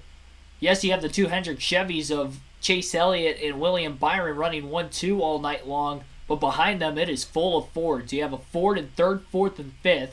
7th, 8th, and 9th, also Fords. 1 Toyota in the top 10. That's Christopher Bell in 6th. And then the only 3 Chevys in the top 10, again, are the top 2 of Chase Elliott, William Byron, and then Austin Dillon back in 10th. So that's the manufacturer lineup so far in this one as well. 20 to go in Stage 2. Last car in the lead lap is still Bubba Wallace in the 23 car. It seems like he's actually kind of pulled away from Chase Elliott. And I think that's just also showing that Chase Elliott's long run speed just isn't quite as good as the 24. But that is where the track positions come into effect, and why it is so important that Chase Elliott did qualify on the pole, because it's Byron who is going to have to make the pass on him, and because they're teammates, they're probably not going to put a bumper to one another midway through the race. Other drivers you'll see bump and runs, every now and then throughout the course of this one, especially if you're way faster. Even if Byron's faster than Elliott, I don't think he's going to put the bumper to him unless it's on the final couple laps of a stage or the final couple laps of the race. They're going to race each other pretty straight up as cleanly as possible, knowing that this is a one-groove track and it's hard not to make contact. Byron's probably just going to sit behind Elliott if he does get close enough to him. Until he gets close enough, or he gets pressured from other cars who catch him for position from behind as well. It does look like Joey Logano may be a little bit quicker than Ryan Blaney as of right now, because they both got around Bell quickly, but now Logano is about 8 to 9 tenths of a second ahead of the 12 of Blaney. He's not quite able to keep up with Joey. Logano won the fall race at Martinsville in 2018, and as I mentioned, Ryan Blaney, one of the better drivers in recent years at Martinsville. Probably the best driver who has not won at Martinsville in recent years. 3 runner-up finishes all in a row, including both the races in 2020 and then the spring race last season. Won both stages as well last year in that spring race, leading over 250 laps, over half the race. He's led the most laps of any driver so far this season, although Chase Elliott might have a shot at that, considering that he has led just over 90 laps on the year coming into this one, 91 laps led to be exact, and he has led the first 167 in this race.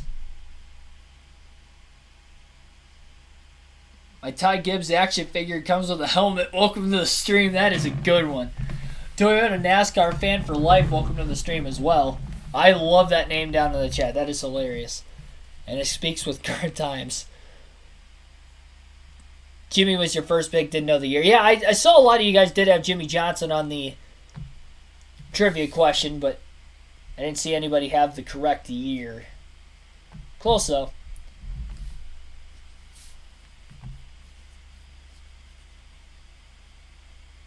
So Alex Bowman claiming that something feels shady with the rear tire. Interesting, considering the fact that we are about 90 laps into the stage, and again, we have not seen a restart since the Stage 1 restart. And we haven't even seen a caution for incident so far tonight. It's been a very clean race by Martinsville standards, but great racing nonetheless so far tonight.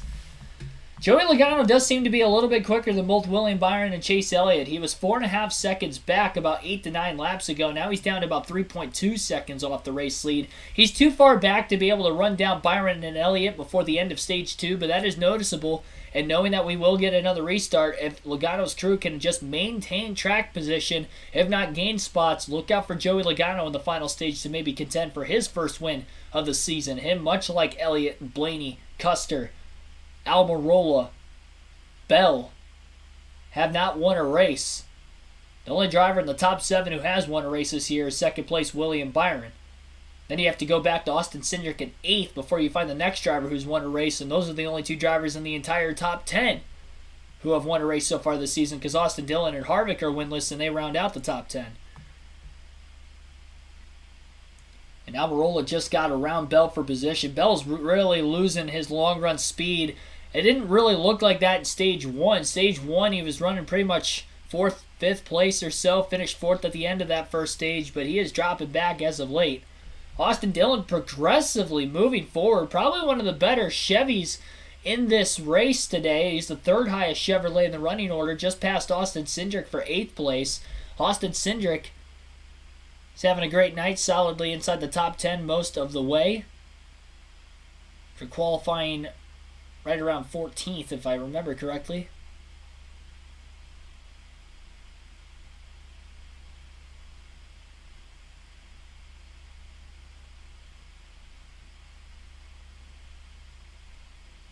Byron is still losing ground to Chase Elliott, but now Joey Logano was less than 2 seconds behind Elliott. I mentioned I didn't think he was going to get Elliott for the stage win, but he may get to William Byron for second place before the end of the stage.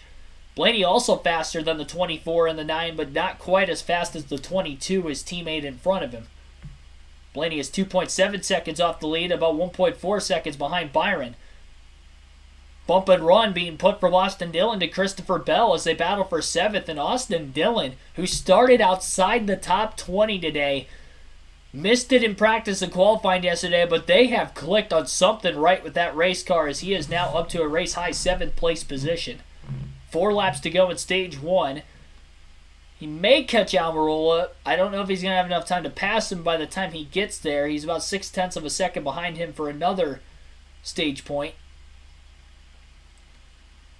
In the last stage point battle between Harvick and Larson, there's about 0.6 of a second between them as well, with Larson in 11th, Harvick holding on to that 10th spot.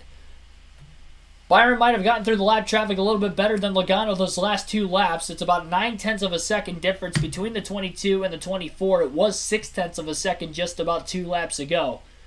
Bubba Wallace still the last car in the lead lap at 21st. Chase Elliott has 2 laps to try and get around him. Wallace has been right in front of Elliott for pretty much the last 40 laps. Elliott has not been able to close much further, and in fact, it looked like Wallace had pulled away from Elliott.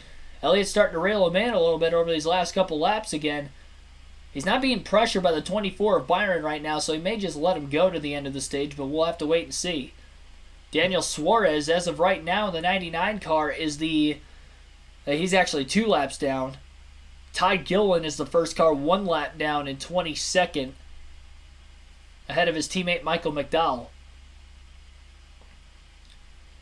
Final lap of the stage, Daniel Suarez going to move Chase Elliott, trying to get a lap back, and he's not going to be able to do so. It'll be Chase Elliott winning stage number 2. I'm not sure why Suarez tried to put the bump and run to him. He was already 2 laps down.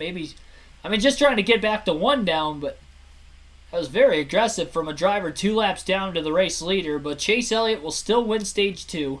William Byron 2nd in the stage. Joey Logano 3rd. Ryan Blaney 4th, and Cole Custer rounds out the top 5. 6th place was Austin Dillon. 7th place was Eric Almirola, so Dillon did catch him on that last lap. Austin Cindric 8th, Christopher Bell 9th, and Kevin Harvick rounds out the top 10. All those drivers will get stage points in the second stage tonight. Chase Elliott sweeps the stages at Martinsville. He's led all 181 laps so far in tonight's race. And again, the free pass will go to Todd Gilliland in 22nd. Notable drivers that are a lap or more down. Denny Hamlin still a lap down in 26. Daniel Suarez, as we mentioned there at the end of the stage, is 2 laps down. Eric Jones has had some good runs this year. He's 1 lap down. AJ Allmendinger, one of our sleeper picks, he is 2 laps down. Justin Haley, who qualified top 15, is 32nd, 2 laps down. The only car out of the race is BJ McLeod in 36. He had some sort of a wheel alignment issue, which dropped him out about halfway through stage 2. So he is currently 50 laps down. Fantasy lineups are about to lock, so I need to quickly hop out of this and hop into the fantasy section so I can put my lineup and update it before the start of the next stage. Oh, it's locked already. No. I forgot. Yeah, it's the end of stage 2. Okay, so Bowman's in my garage, which is upsetting because I have Allmendinger and Hamlin in the lineup. I did this during another live stream this year where I had forgotten to update my fantasy lineup during the course of the stream. That's unfortunate. Well, there's a look at my... I have Chase Elliott, but everybody else is mediocre at best on my team right now. Keselowski did good in stage 1. I don't know what happened after that. Been struggling ever since. Truex hasn't been great so far. Still final stage of racing to go. At least my bonus points are doing good. It looks like I'm 3 for 4 on the bonus points as of right now. That's concerning. I tried to change it. Cars One Boy, welcome to the stream. Gonna talk about the 22. Yeah, Joey Logano was charging hard towards the end of that last stage. As was Ryan Blaney. Both the Penske cars looking quick on the long runs. Probably why they didn't qualify towards the front of the field, but it's working out for them so far because we haven't had any cautions for incident. See if they make any more adjustments going forward to maybe help them on the short runs as we get into the final stage. We'll be seeing pit stops when Fox comes back from the commercial break during this stage 2 break. Number 20 car, Yahoo, is looking great. Yeah, I do like the Yahoo paint scheme on Christopher Bell. It's pretty basic, but it looks good. The blue really pops on it. Yeah, Austin Dillon having a great run tonight. He's had good runs on short tracks in recent years, too. Even last week at Richmond, I think he had a top 10. I think he finished 10th, if I remember right.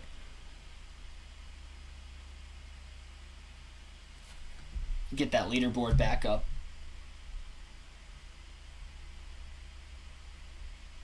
I think we're going to have to close it out completely.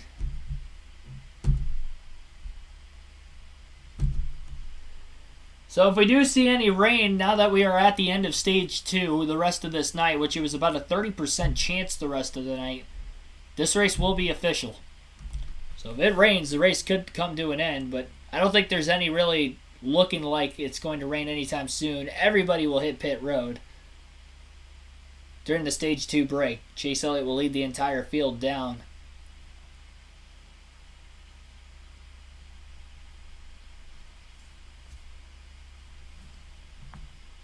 Four tire stops for a lot of these drivers.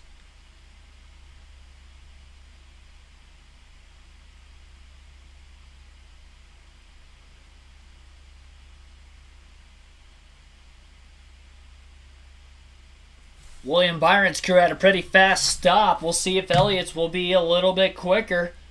Elliott launches out of his pit box, and I believe William Byron will win the race off of pit road. A little bit faster than Elliott. Blaney up a spot ahead of Logano as well. Cole Custer loses 3 spots on pit road, falling from 5th to 8th. He was the big loser. And William Byron will lead his first lap of the night. He'll get that important track position. And somebody had an uncontrolled tire on pit road.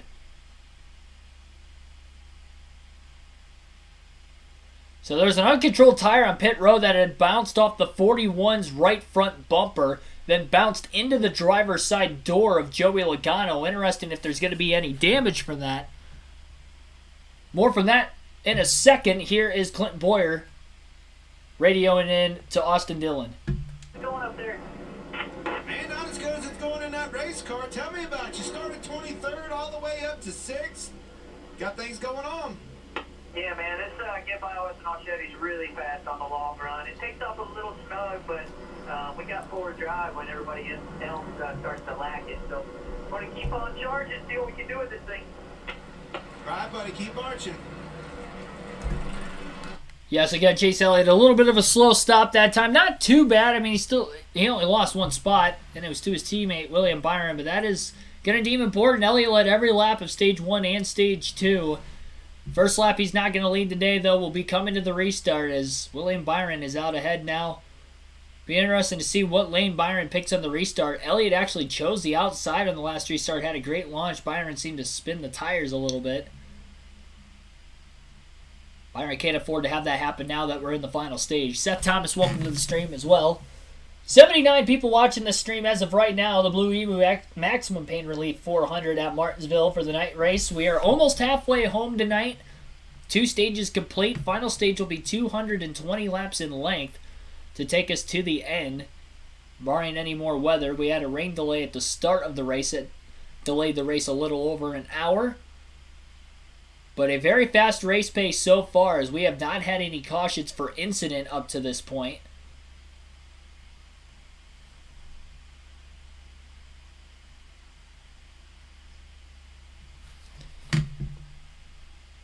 Elliott has led 186 laps in this race so far, but it'll be interesting to see if he can get around Byron on the restart. The Penske cars of Ryan Blaney, Joey Logano look good at the end of Stage 2. Austin Dillon is inside the top 5 now after a fast stop himself. He really charged hard at the end of Stage 2. Austin Dillon qualified outside the top 20 today. He is by far the biggest mover of anybody in the field. Maybe the biggest loser is probably Chris Buescher in the... Really, both the RFK cars, they're back to 18th and 21st on the grid. They're still on the lead lap, but they both qualified 6th and 8th today, and they have really fallen from grace. Justin Haley as well qualified 15th. He is outside the top 30, 2 laps down. And Todd Gillen got the free pass during the stage break. I'm going to go grab my phone real quick.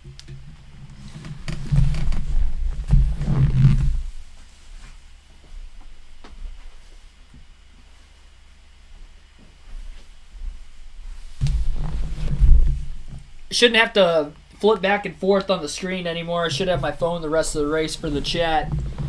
But again, thanks for everybody tuning in here today. Like and subscribe for more daily NASCAR content. Live race commentary of more races still to come this season. This is only the 6th one of the year. And we'll see if we can get to 100 likes on the stream so far at 37, but we have half the race to go. We did just hit 1.7 thousand subscribers, so I appreciate that. I knew we were close coming into the night. We are there now, so greatly appreciate you guys so far hitting that subscribe button tonight.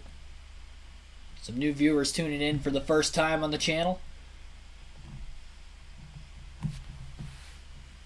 The last 28 days on the channel, 74% of you have watched these streams or the videos on the channel but have not hit the subscribe button, so definitely do so. You guys are watching on a regular basis. I appreciate that.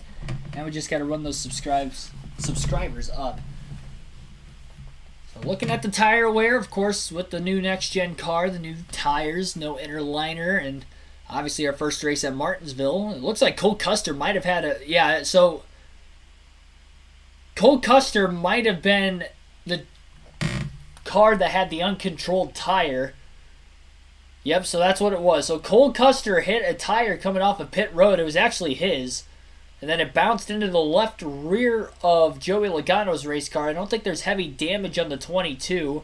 Everybody else had missed that bouncing and rolling tire. It's a good thing that tire did not ricochet into a crew member. That could have been a very dangerous situation, the way that tire was bouncing around on pit road.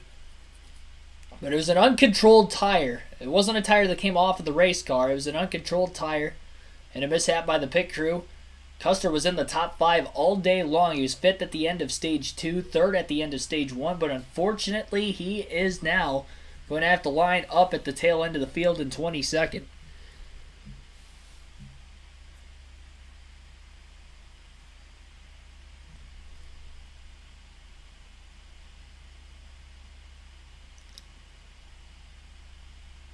Yeah, so very interesting. They have talked about this briefly throughout the course of the race. I have not, so sorry for that. But the tire wear itself, the tires are wearing out, but the rubber is not actually gluing to the racetrack. So it still looks as if like it's a green racetrack. So I doubt the outside line will be prevalent at all in this race tonight. William Byron going to allow himself to restart on the outside like Chase Elliott on the last restart. Gets a great launch into turns 1 and 2, and he'll be able to clear the 9 of Elliott off the exit of turn 2. Elliott on the inside still with Logano on the outside. If he gets held up there for too long, Ryan Blaney might be able to take away 3rd. Still side by side for 2nd place as Byron has led his first green flag lap of the night just shy of halfway. Elliott clear in the middle of turns 1 and 2. Blaney drives it in deep trying to get inside the 22, but he couldn't do it, and Logano will hold on clear for 3rd. Again, the long run speed seemed to be from the Penske duo of Logano and Blaney, as well as Austin Dillon in 5th. Chase Elliott didn't seem to have long run speed compared to any of the cars that are currently in the top 5. And now that he's back in traffic for the first time today, at least in 2nd place on the charge on Byron, he may need to get to him and get around him as quick as he can, considering he does have at least a good short run car.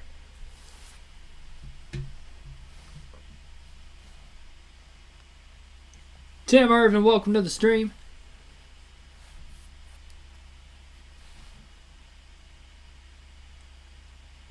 Again, the top 5 with 196 laps complete out of 400 tonight. William Byron's the leader by about a half a second. Chase Elliott is in 2nd. Joey Logano in 3rd, 9/10 of a second off the lead. Ryan Blaney 4th, 1.4 seconds off the lead. And Austin Dillon is 5th, 1.5 seconds off the lead. Caution free so far tonight, excluding the stage breaks, as we are halfway home this next time by. Log jam of traffic, and there was actually a chain reaction of events where there was a big stack up on the inside lane on the restart, right around where Chastain and Buscher are. They make heavy contact down the back straightaway. Buscher on the inside of the one of Chastain. Chastain not wanting to give up that fight. Chastain's been on the aggressive side of things, especially these last couple of weeks. Basically dumped AJ Allmendinger for the win after Allmendinger gave him a bump earlier on the final lap at COTA for his first career win. Had a run-in with Ryan Blaney back and forth multiple times throughout the course of last week's race at Richmond. And now rubbing alongside the 17 of Chris Buscher, as Buscher is going to be able to hold on. Late block into turn 4 now. Turn 3 rather for Ross Chastain, and he gets moved up out of the way by Reddick. And that was a little bit of a late block from Chastain that he was not clear on, trying to take the line away of Reddick to get back down to the bottom. Now he cleanly could get back down to the bottom behind Reddick before Keselowski could get to the bottom. Plenty of room to pull down that time. Floyd Allen, welcome to the stream. Rigged Chevy and Hendrick. I don't know if rigged is the right word. I'd probably say dominant just with how good those two cars have been today, but look out for the three cars behind him of Logano, Blaney, and Austin Dillon if we continue to have long runs the way the first two stages have played out. Because at the end of stage 2, those three cars running 3rd through 5th were closing on the leaders. They just didn't have enough time with how big of a deficit they had having to get through the traffic to get up to 3rd through 5th. But now they have that track position at the beginning of the stage, so they're not going to fall as far back on the short run. And as the air pressure builds up and the handling of the race cars for those guys begins to maybe increase, or maybe not increase, but not fall off as much as the 9 and the 24, it's going to be interesting to watch.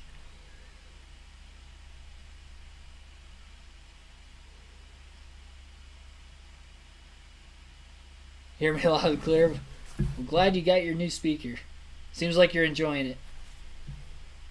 I'm enjoying watching this race with you guys so far tonight. 195 laps to go in our Martinsville night race for the NASCAR Cup Series.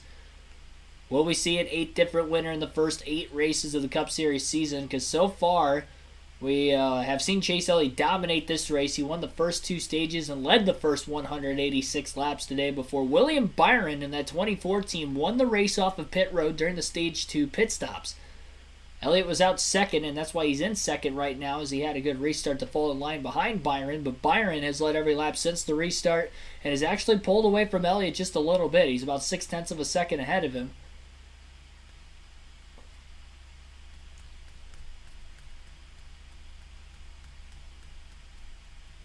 NASCAR going to go to a Crank It Up, or NASCAR Fox going to a Crank It Up. You'll get to listen to it live right here on this live stream.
6 laps to go.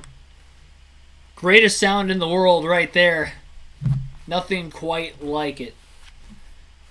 185 laps to go as Byron has continued to lead after the restart to stage number 2. We'll take a full field rundown right now with 184 laps to go out of the 400 from the start of the race in the Blue-Emu Maximum Pain Relief 400 in the night race at Martinsville. William Byron leads by 0.6 of a second over Chase Elliott. Joey Logano was in third place, 2.5 seconds off the race lead. Ryan Blaney is 3.6 seconds off the lead in fourth, and Austin Dillon rounds out the top 5, 4 seconds off the lead. Christopher Bell is in sixth, Eric Almirola 7th, Kurt Busch 8th, Kyle Busch up to 9th, and Austin Cindric rounds out the top 10. Kevin Harvick in 11th, Kyle Larson in 12th, Martin Truex Jr. up to 13th, Bowman in 14th, Briscoe rounds out the top 15. Chris Buescher in 16th, Tyler Reddick in 17th, Chastain 18th, Keselowski 19th, the Bubba Wallace rounds out the top 20. Todd Gilliland in 21st, Cole Custer last car in the lead lap following that pit road penalty in 22nd. Eric Jones first car 1 lap down in 23rd, Michael McDowell 24th, Harrison Burton 25th, Denny Hamlin 2 laps down to 26th, Ricky Stenhouse Jr. 27th, Daniel Suarez 28th, AJ Allmendinger 29th, Ty Dillon rounds out the top 30. 31st is Justin Haley 3 laps down, Corey LaJoie 3 laps down in 32nd, Cody Ware 5 laps down in 33rd, Josh Bilicki 5 laps down in 34th, 6 laps down is JJ Yeley in 35th. BJ McLeod pulled off the racetrack with a wheel alignment issue. He is the only car out of the race today, again still caution free, just over halfway through and through the first 2 stages so far tonight. Regine Huddleston, welcome to the stream. Josh Mills, welcome as well. A couple of the newer entries. They actually start the race. Yep, they are racing as of right now. They had about a little over an hour rain delay, right around an hour and 10 minutes.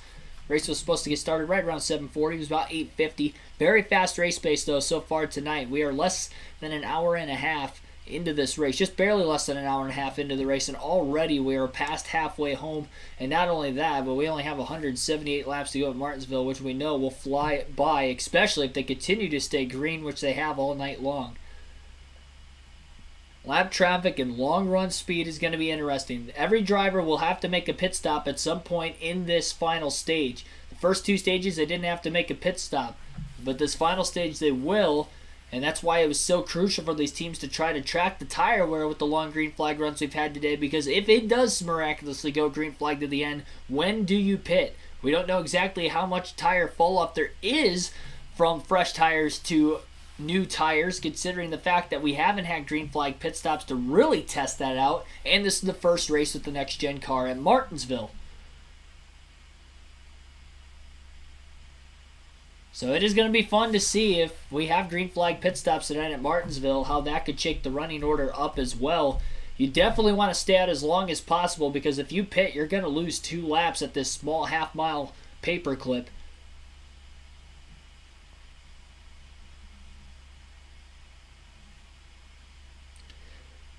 Busch Ford owned NASCAR instead of Rick Hendrick. I will say that there are more Fords in the top 10 than Chevrolets. Some of the Toyotas are starting to move forward after really not being there for most of the day. Christopher Bell was the only Toyota in the top 10 all day long, but now Kurt and Kyle Busch have gotten up to 8th and 9th, seemingly out of nowhere in the early going of stage number 3, and even Martin Truex Jr. has hung out outside the top 15 all night, is up to 13th. So there's someone moving forward. Some of the Fords that were up in the top 10 the first half of the race that aren't there anymore would include both the RFK cars of Keselowski and Buescher, as well as Kevin Harvick, who's now just outside the top 10 and 11th. He's been running 8th to 10th most of the day. But not anymore for the time being.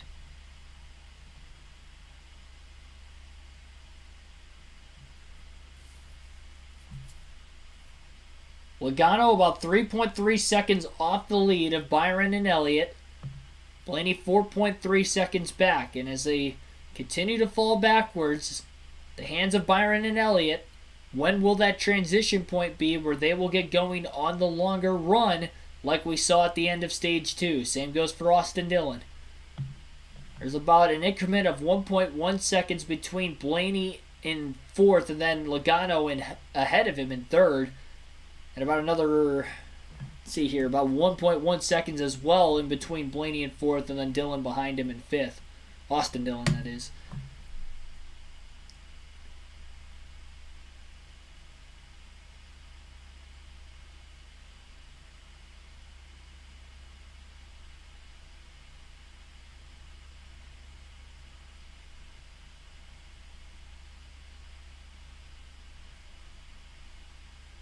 Yeah, but listening to Larry McReynolds right now trying to give his race trends.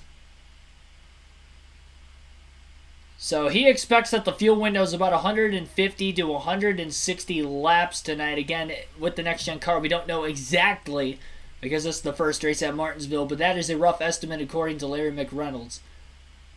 It's going to be interesting if drivers choose to split this race in half. Again, we had 220 laps in the final stage, but by the time we went green following the stage caution, we had probably around 210, maybe just over 210 laps to go in this race. So to split it in half, it'd be runs of just over 100 laps, which is almost about as long as Stage 2 was. The Stage 2 is a little bit shorter than that.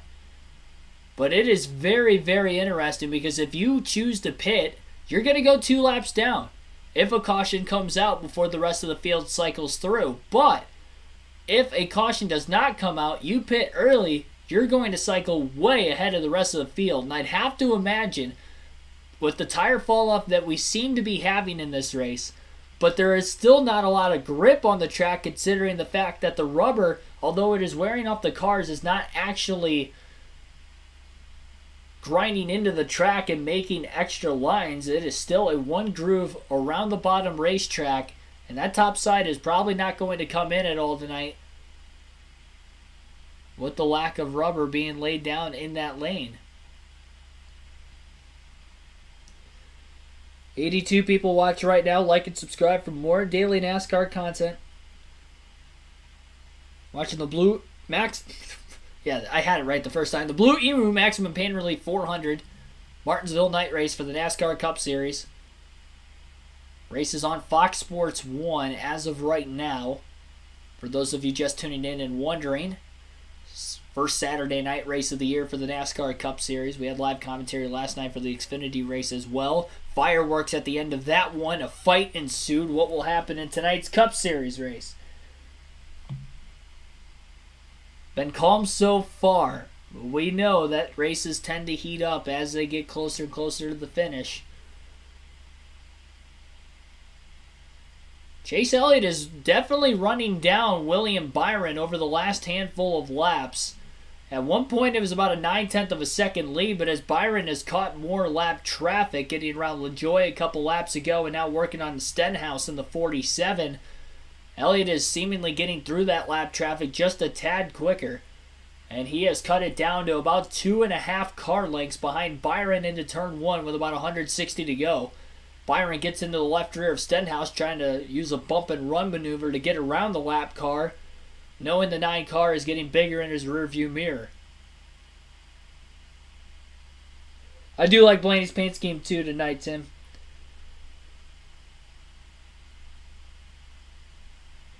Yeah, Bowman's not doing too hot tonight. Track conditions are a lot different from what they were in the fall. I will say I was in the fall, I wasn't in the fall race. I was at the fall race, though. Last year, it was sunny, and it was about mid-60s outside versus nighttime, mid-40s. Track conditions are a lot cooler. So not only that, but we have a much different race car as well that's going to probably drive a bit different than even the Gen 6 car. Even at a track that doesn't have as high of speeds like Martinsville, still going to be a tad different.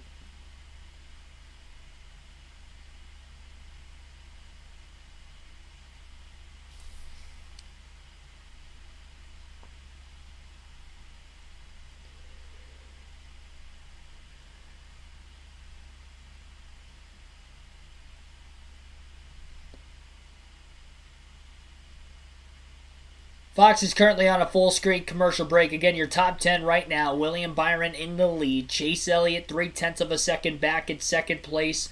3.2 seconds off the lead is Joey Logano in third. He's slowly closing in. Ryan Blaney slowly closing in again as well, as it's kind of that point in the run where the longer run speed from the Penske Fords of Logano, Blaney, and even Austin Dillon in 5th, and that Chevrolet tends to close in on the 24 and the 9. Where at that point in the run, it seems like right now, again, Blaney 3.7 off the lead in 4th. Austin Dillon is 5.6 seconds off the lead in 5th. Christopher Bell in 6th place, 6.5 seconds off the lead. Eric Almirola is in 7th place, 7.4 seconds off the lead. Kurt Busch in 8th, 7.9 seconds back in the race lead. 8.8 seconds off the lead is Kyle Busch in 9th, and Austin Cindric is 9 seconds even off the race lead in 10th. Not quite as fast as his two teammates Logano and Blaney, but still a respectable night for Cindric. He scored stage points in each of the first 2 stages, and he is still in the top 10 as we run right now. And by the way, Ryan Blaney and Joey Logano just saved at the pump! I just wanted to throw that out there. I've seen that commercial a bunch tonight. And it's probably my favorite commercial of the NASCAR commercials so far this year. It's cheesy, it's corny, but it works. I'll tell you what, America has not been saving at the pump recently. I'll tell you that much. I will say, though, the gas prices around my house went down, like, noticeably. I noticed when I went into work this morning, it was $3.84 just outside of where the closest gas station to where I work. And when I got off of work, it was $3.78. So it went down 6 cents in one day. And even just like last week, I think it was like $3.98, $3.99. So it's gone down probably 21 cents over the last 7 days or so. So it's starting to get back in the right direction. Very slowly, but it is gradually getting there.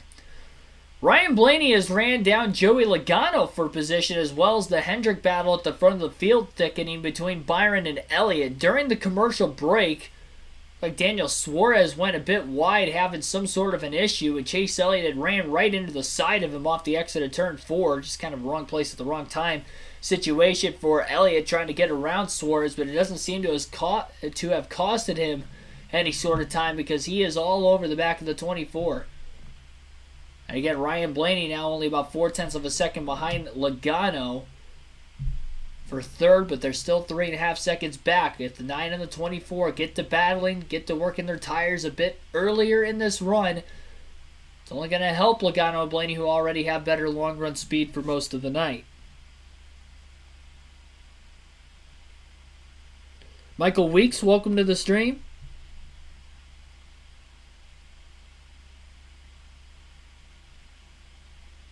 Who's Big Red? $3.55 for gas in Stephenville, Texas. Man, $4.49.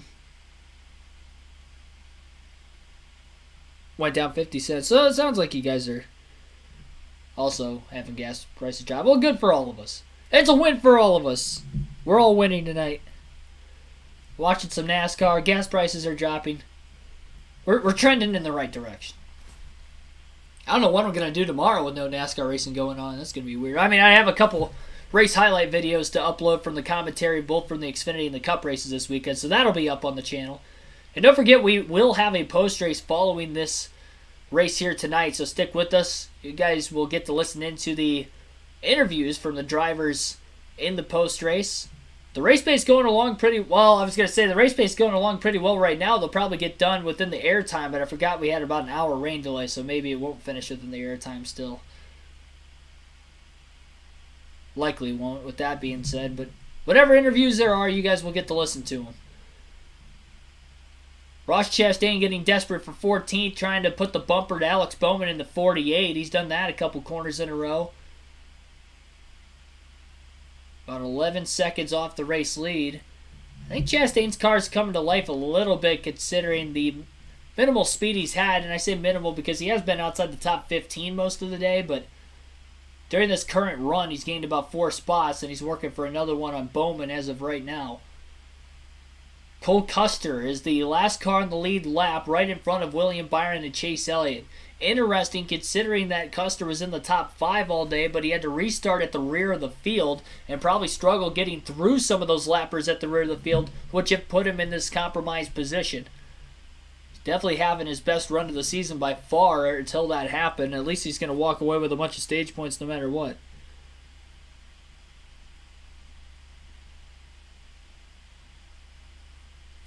Hey, I wasn't complaining about gas. I just felt like talking about it because Ryan Blaney and Joey Logano saved at the pump. That's all. I don't complain. You guys know that. Race going to be over by midnight. It should. Only 140 laps to go. About 3 laps a minute, roughly. Martinsville. And we have over an hour and a half yet. Definitely going to be over by midnight. Plus, we have a parking lot red flag and a bunch of cautions like we did in the Xfinity race yesterday. But so far, so clean. Byron has pulled back away from Chase Elliott again, even with the 41 of Custer right in front of the 41. Daniel Suarez has worked back around Chase Elliott, and he is closing in on the 24 of Byron. Suarez has been pretty aggressive tonight, trying to get his laps back. He is a couple down as we speak. I think he's actually 3 down, if I'm not mistaken. And outside the top 30, a rough night for Suarez. And Suarez also has pitted. He's on fresher tires, so that's why he had blowing around Elliott, and now he just blew around the 24 of Byron. So Suarez trying to short pit and gain as much track position as he can, so that way hopefully everything cycles through. And then his hope is probably to get a caution after everything cycles through. We've seen tires come off of other cars, and I wonder if that could potentially bring out a yellow in this race. Kevin Harvick, Kyle Larson battling for 11th place. Harvick getting hit from behind by Larson. Larson looking faster at this point in the run. Will get around the 4 car after the bump and run. Speaking of bump and run, at the front of the field, Byron into the back of the 41 of Custer as Elliott is starting to put the pressure on him. And Joey Logano and Ryan Blaney all of a sudden are within 1 second of the lead. They were about 3.5 seconds back. Only 25 laps ago, it was lap 240. They were 3.2 and 3.7 seconds off the lead. Logano is now only 0.8 of a second off the lead, and Blaney's only 1.2 off the lead. And Logano's within about a car length and a half of Chase Elliott for second. So again, the Fords, very good on the long run as far as Blaney and Logano go.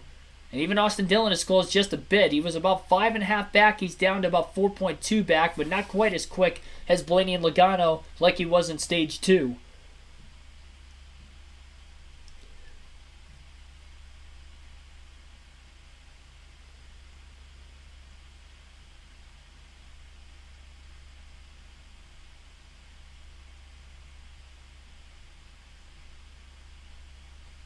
Byron starting to pull back away from Elliott once again. 0.6 of a second is the difference, but Logano is not letting up. He's still within a couple car lengths of Chase Elliott. Byron just getting through these last couple lap cars a little bit quicker than what he did with Custer when Custer was holding him up for a while. Custer's the first car 1 lap down. Bubba Wallace is the last car in the lead lap. He's not that much further ahead of the race leaders. And there's a 6-second gap between Keselowski in 19th and then Wallace, who again is the last car in the lead lap at 20th.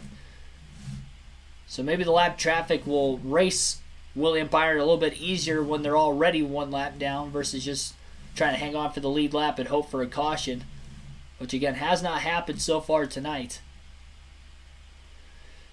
I almost wonder if maybe no yellows in this race has to do with the fact that the horsepower differential is decreased on the short tracks and road courses this season.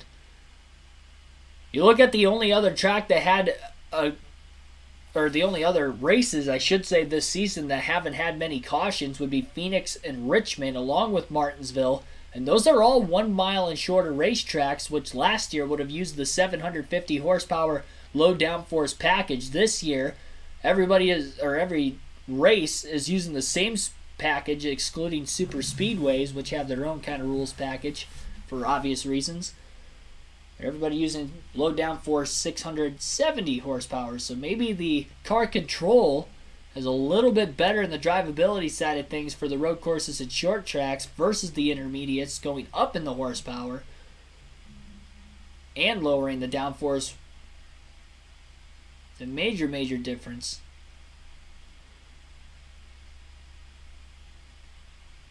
Drivers are definitely learning quickly on the short tracks and road courses as well. Now, we did see a lot of yellows late in the Circuit of the Americas race, but we didn't have any cautions for incident in the first 2 stages of that race.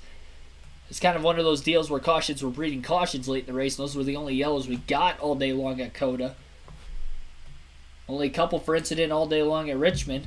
I think we had 3 total. 2 in the early going of stage 3. 1 at the very beginning of the race when Kurt Busch had lost fuel pressure.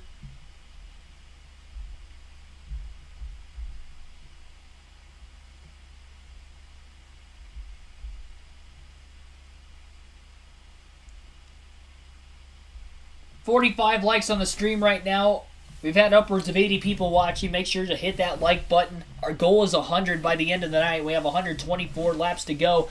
Fox has been on a commercial break here for the last few laps, so we'll take another rundown to the top 10. William Byron is in the race lead. Chase Elliott is in second. Joey Logano in third. Ryan Blaney fourth. Austin Dillon rounds out the top 5.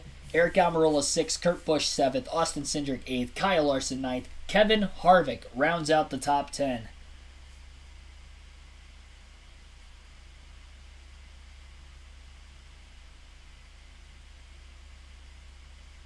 Ty Gibbs the timeout. What have you guys been watching?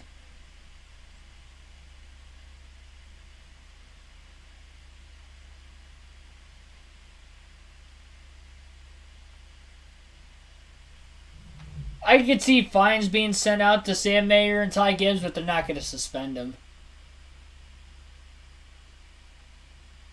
I'd be shocked if they get suspended. Side-by-side lap traffic now all of a sudden coming back from the commercial break in front of William Byron with A.J. Allmendinger and Michael McDowell. And Allmendinger got a bit loose off the exit of turn 4 right in front of Byron.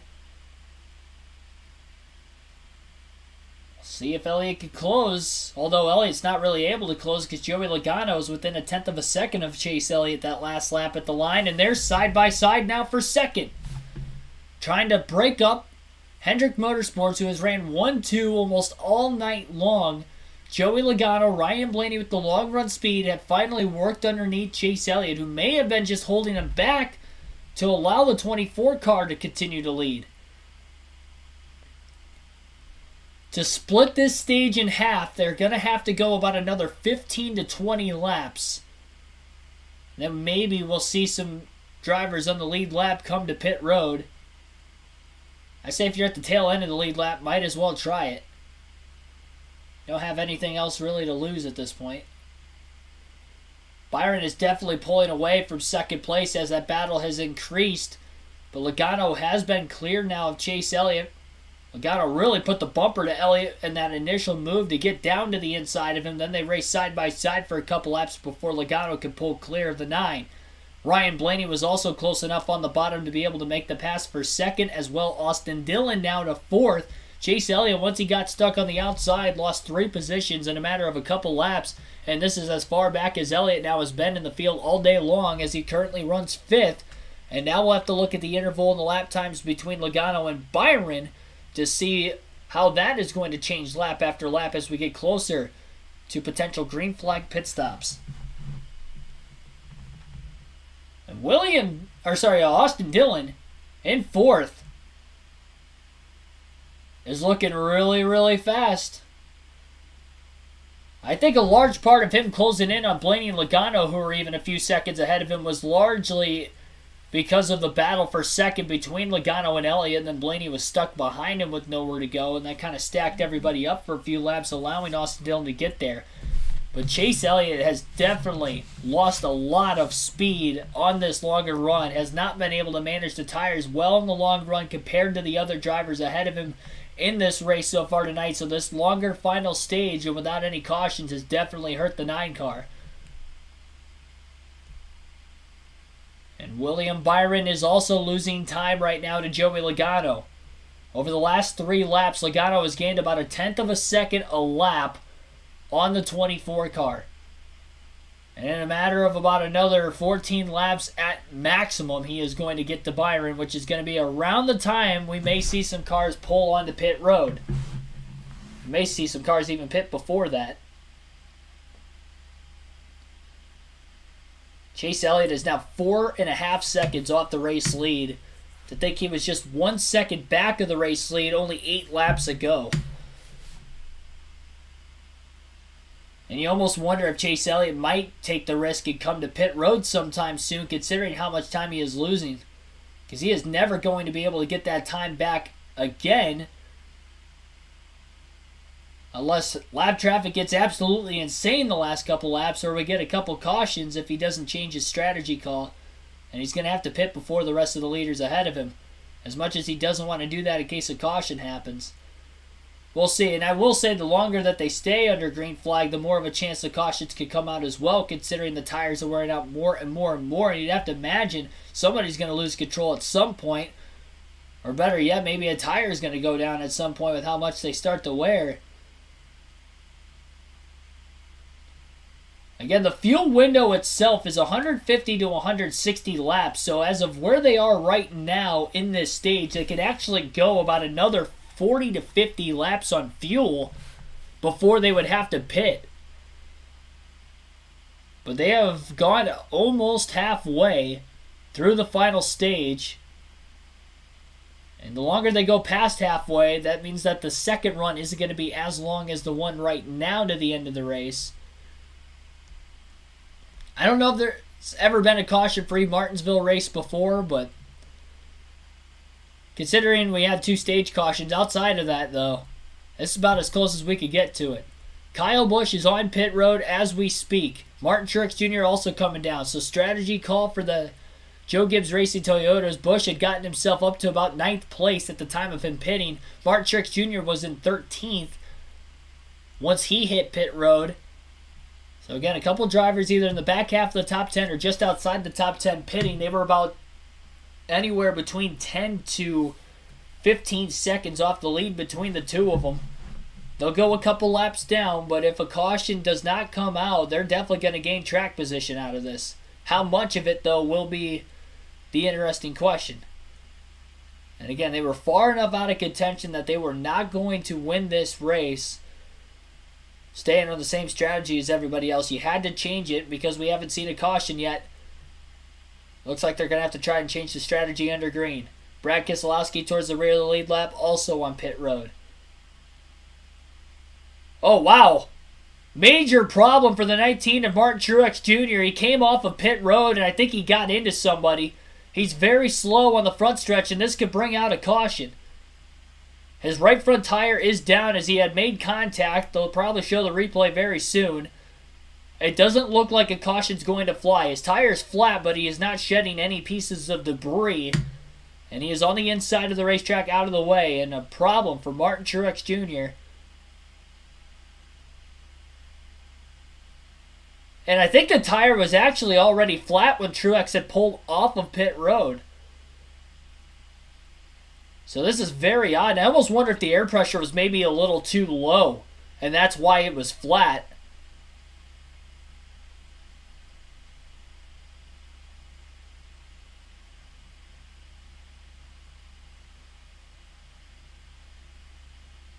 Chase Elliott is now on pit road from 5th place. He is the first driver inside the top 5 to pit, and he was roughly 5.5 seconds off the lead at the time of his stop.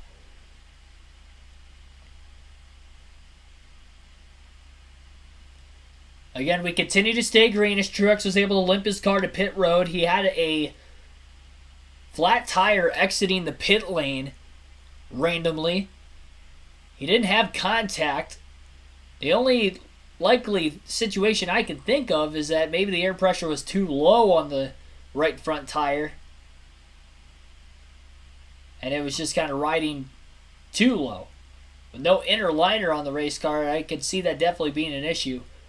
And yes, as stated down in the chat, Christopher Bell has a pit road speeding penalty. He was in the top 10. That's a tough break for Bell, especially at Martinsville, having to take a pass-through penalty. He's going to lose another lap. So Bell was looking like he was going to have a top 10. He's out of it. Truex, who was in 13th at his pit stop, had an extra flat tire, had to make an extra stop. He's likely going to finish off the lead lap.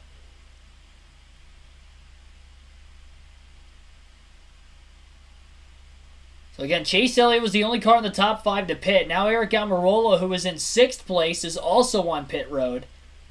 Bell would have been in 7th, but he had a pit road speeding penalty, so again, he's a non-factor going forward. Kevin Harvick is on pit road. He was in the back half of the top 10 following Bell's pit road speeding penalty, or would have been at least.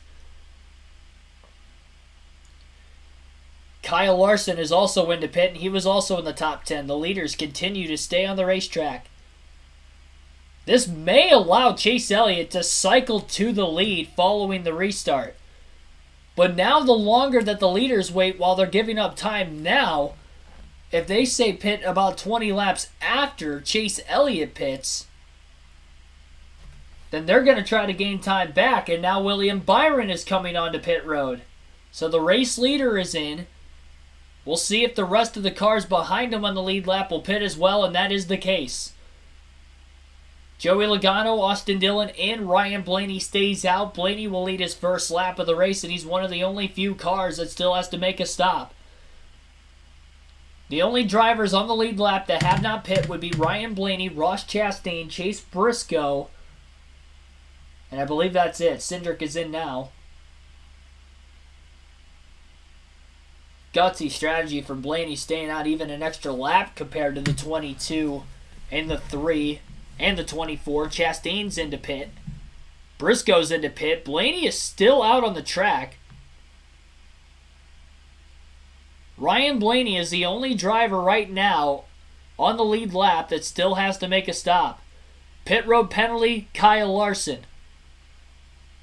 Oh, and the 10 of Almirola just punted the 12 of Blaney. Major lost track position for the 12 car. He's still staying on the track, though, even though the 10 had just ran right through him. That's how much slower the 12 car is on over 100 lap older tires. And now I'm just wondering if Ryan Blaney is just hoping for the caution. He's going to take it to the end of the fuel run. That is not going to be the case. Blaney's going to pit right now with 93 laps to go. So Blaney is in. He was the last car to pit, and he's probably going to lose some track position considering the fact that he was the last car to pit by a decent amount of laps, especially compared to the 9. Cycling off of pit road, it looks like William Byron in the 24 car is the leader right now, or will be the race leader once he makes it back around. Ryan Blaney is currently on pit road, but he has already serviced the car. He's making his way off of the pit lane.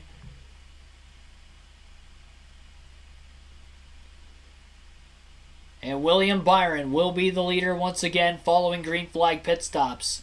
Joey Logano 1.4 seconds behind Byron. Austin Dillon in 3rd. Ryan Blaney 4th. Blaney, I believe, is back on the racetrack. And Chase Elliott would round out the top 5. Kyle Busch cycled all the way up to 6th. And now Elliott actually has passed Ryan Blaney for 4th place. So we were just waiting on the interval to change on Fox's leaderboard. So William Byron. We'll take a rundown quickly of the top 5. William Byron is the leader. 1.2 seconds off the lead is Joey Logano in 2nd.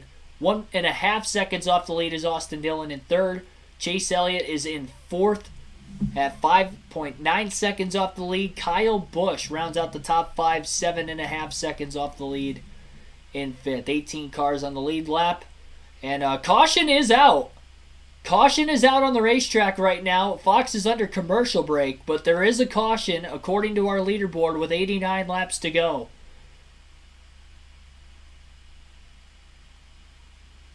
What a bummer for Ryan Blaney considering the caution came out just a couple laps after he pit, and that's why he had stayed out. Unfortunately, it's going to cost him a couple positions. So our first caution for incident of the day is out while Fox is under the commercial break.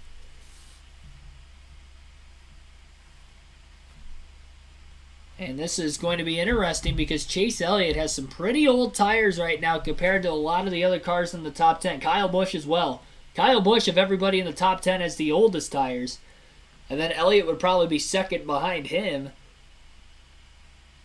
So it's going to be interesting to see who pits and who doesn't. There's only 17 cars on the lead lap. And it looks like Brad Keselowski in the 6th car will get the free pass Again, caution with 89 laps to go. Fox is still on commercial break on my end. 109 people watching the stream. Again, like and subscribe for more daily NASCAR content. Our goal is 100 likes on the stream tonight. I think we can get there. We're only at 49. Come on, people. Let's hit this like button. Run the subscriber count up. Caution is out for the first time for incident today. Still awaiting to see what the caution is for. The 11, Denny Hamlin. So Denny Hamlin is the cause of the caution as he has stalled on the front stretch. His day, and his night, I should say, has gone from bad to worse. Call Joey, you can save at the pump. Yeah. Well, he's on the. He's currently in second place right now at Martinsville. Maybe we'll dial him up. They're under caution now. We can dial them up. I'll try to get the radio frequency just right so I can... Imagine that being the first ever driver interview on this YouTube channel. It's debris. Well, it says the 11 stalled on the front stretch on... Caution for debris. Okay, yeah, so Mike Joy did say caution for debris, but according to my leaderboard and my statistics, it said the 11 stalled on the track, so misinformation there. Maybe the 11 also stalled on, who knows. Maybe the debris was off the 11. There are some drivers on pit road right now. Kyle Busch, Chase Elliott, Kevin Harvick, Eric Jones, Chris Buescher, Bubba Wallace, Alex Bowman. So it looks like 7 cars on pit road of the 17. We're going to restart with right around 80 laps to go, give or take.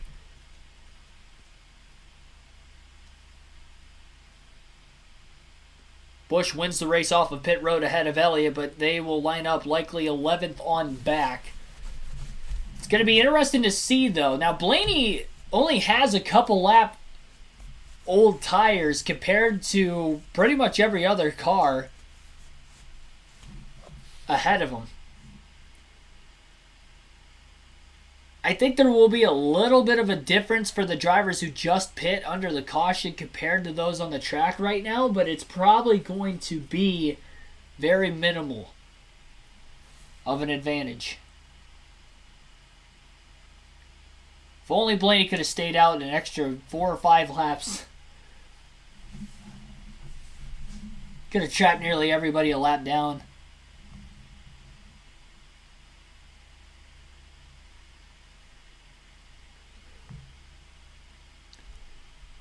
Again, no live commentary next weekend. I will be at Dirt Bristol for both the Truck Series and the Cup Series race.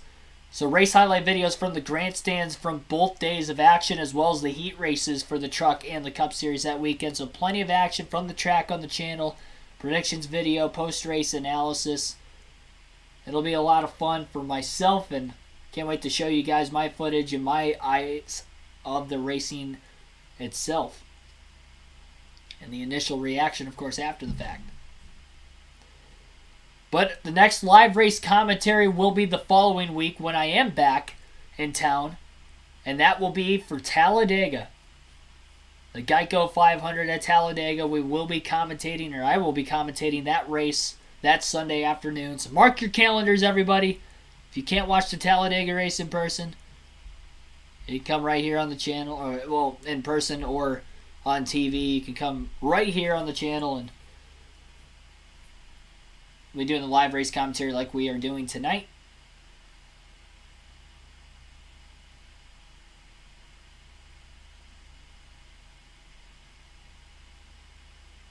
So remember that Elliott and Byron have been 1-2 in the restarts all night long. Maybe racing each other a little bit more on the cleaner side of things. Now you put Joey Logano, Austin Dillon up there. And this is going to be very, very interesting, knowing that this is potentially the final restart. I know it's Martinsville, and I know we have about 80 laps to go still. But just think about it. If it goes green to the end, this is going to be tied, or right around tied, for the shortest green flag run of the race, which would have been stage 1, which went green all 80 laps.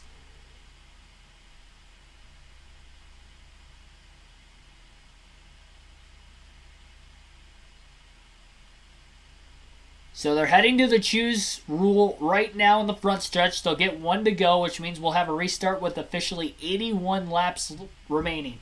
William Byron. Never mind, they do not get the 1 to go this time. They waved it off. So they have waved off the 1 to go this time. Safety truck still out on the racetrack. Pulling onto pit road. Looks like grabbing a piece of debris on the back stretch right now. Yeah, Ryan Blaney passed Chase Elliott and Kyle Busch because they pitted. So again, everybody from 11th on back will be on a little bit fresher tires than the cars in the top 10. And with 82 to go, we'll see how much that is going to play into effect here.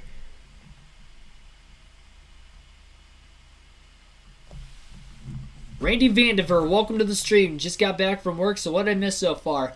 Had a lot of green flag racing tonight. Stage 1 went caution free. Chase Elliott led all 80 laps. Stage 2 went caution free. Chase Elliott led all 100 laps in that stage. He has led the most so far with 186 laps led. He has not led since then because William Byron and that 2014 won the race off of pit road following the stage 2 pit stops, allowing Byron to lead pretty much every single lap since that restart to this most recent caution, including green flag pit stops and still cycling out ahead. He was about 1.3 seconds ahead of Logano when the caution came out. Byron will restart on the inside on this restart. The leaders have chosen the outside all day today. Last time Byron was on the inside of the front row and restart, he spun the tires. On the outside of row 1, Austin Dillon, who has had a great run tonight, rallied himself into the top 5 on that long run speed. The Penske duo of Logano on the inside of row 2, Blaney on the outside, row 3, Kurt Busch on the inside, Ross Chastain on the outside. Green flag back in the air. Byron and Dillon lead the field to the green. Great launch on the outside for Austin Dillon, but the advantage goes to the bottom lane for William Byron as he gets the launch off of turn 2, and he will be able to clear the 3, not quite. Dillon hanging on the right rear corner panel of Byron, really trying to pinch him down as much as he can, and now Byron's clear off of turn 4. Contact off of turn 4 as Dillon squeezes the 22 of Logano. And Dillon is in second. Blaney is still on the outside after being outside of row 2 on the restart. Kurt Busch underneath him for 4th place. A lot of beating and banging going on in the middle of the pack as well, and a lot of beating and banging at the front between Ryan Blaney and Kurt Busch, who are still side by side. A lot of contact off of turn 4. Blaney trying to get back down to the bottom. The outside has not been there all day long. Finally gets to the bottom, it looks like, on the 10 of Eric Almirola. Almirola puts the bumper to the 12. He nearly hooks him off the exit of turn 4. Heavy contact that time as the 10 bounced off the curb. Now a block from behind by Chastain as he gets punted by the 2 of Cindric. Bottlenecking is Cindric and Chastain as they still rub alongside each other on the backstretch. Side by side behind him between Briscoe and Busch. More contact off this restart than what we've probably seen all night.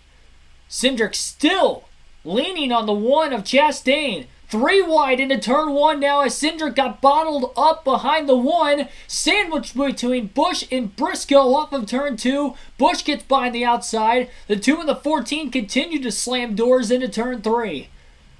Briscoe finally clears the 2 of Cindric, and now he's rubbing on the 8 of Reddick, just desperately trying to get to the bottom. Nobody is letting him in. And now he's having to deal with drivers who just pitted and are on fresher tires, so it's only making Cindric's life even harder trying to get to the inside lane. That's why Busch had gotten around him. Reddick is about to get around him. And Chase Elliott now as well. Harvick gets bumped out of the way by the 43 of Jones. Jones runs him up the racetrack.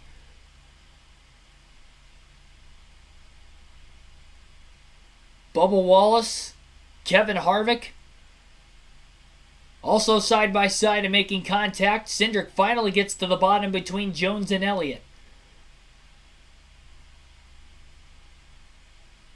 Ryan Blaney and Austin Dillon ran their fastest lap of the race that last time by. And although Byron leads, it's the 3 of Austin Dillon closing within about 2 car lengths behind him with 72 laps to go. One car way up to the outside. Couldn't tell who that was, but they lost a bunch of positions. It was a white car. I don't know if it was Bowman.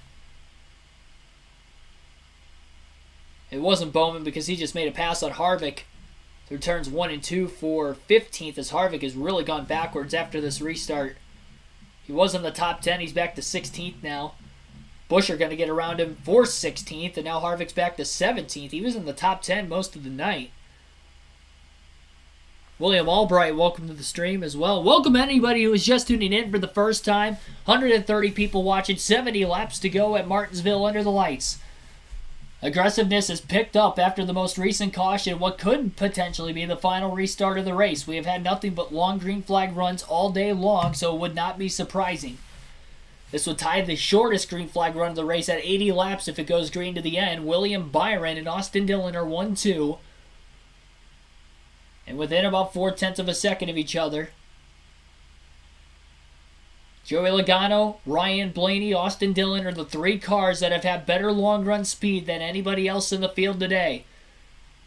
And I gotta say also, quietly, Kurt Busch in 4th place. Haven't really talked about him much tonight. Wasn't in the top 10 at all in the first 2 stages, but by the beginning of stage number 3, he got himself running between 7th and 9th for quite some time. Off the restart, he was able to restart the first 3 rows. Had a good restart to go from 5th to 4th, and now he is challenging Joey Logano, a 1.5 seconds off the lead for 3rd. So Kurt Busch is downshifting. It seems to be in the middle of the corners. It seems like everybody else is downshifting going into the corner while they're on the brakes. Kurt Busch downshifts a little more towards the center. And by the time he is upshifting, it's about the same point in time, about 1/3 of the way down the front stretch, anywhere between 25 to 30% of the way down the front stretch, or the back stretch for that matter, the straightaways, by the time he hits 5th gear, but he drops it to 4th later.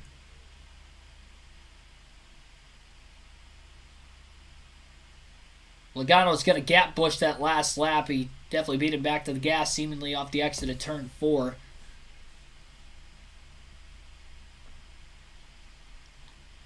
William Byron a little bit faster than Austin Dillon the last couple of laps. Lap traffic has been heavy all day long, and I would assume it would be heavy once again. Assuming it stays long enough to get to the lap traffic. 64 laps left. Fox will go to a commercial break, and we'll take a rundown of the full field running order. William Byron is the race leader by 0.8 of a second over Austin Dillon. Joey Logano is in 3rd, 1.9 seconds off the lead. Kurt Busch in 4th, 2.5 seconds off the lead. Ryan Blaney in 5th, 3.1 seconds off the lead. Eric Almirola is in 6th. Ross Chastain up to 7th after qualifying 27th. Kyle Busch is up to 8th. He has had a quiet but good stage 3 after an abysmal start to the day. Chase Briscoe as well with a terrible start to the day, but he is up to 9th place, and Tyler Reddick rounds out the top 10. Chase Elliott, who has led the most laps up to this point, is in 11th. Austin Cindric in 12th. Eric Jones 13th. Bubba Wallace 14th. Alex Bowman rounds out the top 15. 16th is Chris Buescher. Harvick in 17th. Keselowski 18th. Kyle Larson is the first car 1 lap down in 19th. He had a pit road speeding penalty under green flag conditions in stage 3. And then Christopher Bell rounds out the top 20, also a lap down. He also had a pit road speeding penalty. Uncontrolled tire penalty for Cole Custer. He's a lap down in 21st. Martin Truex Jr. has just been off the pace slow today, but he also had a right front tire go down following his green flag pit stop in stage number 3, so he had to make an extra stop as well, putting him a lap down in 22nd. AJ Allmendinger started at the rear of the field, not running as quickly as I thought he would today. He's in 23rd. Ty Dillon 24th. Todd Gillen rounds out the top 25.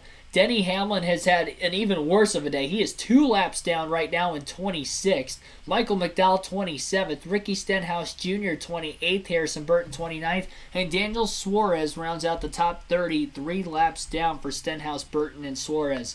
Justin Haley is 4 laps down in 31st. Corey LaJoie is 5 laps down in 32nd. Cody Ware 8 down in 33rd. 34th is J.J. Yaley. He's 9 laps off the lead. Josh Bilicki, 35th, 10 laps off the lead. And the only car out of the race today is B.J. McLeod after having a wheel alignment issue midway through stage 2. He is over 100 laps down in 36th out of the race. That rounds out the field. Again, Chase Elliott has led the most laps so far, 186 laps led, leading every lap in Stage 1 and Stage 2, winning both stages. So great points day for Elliott so far.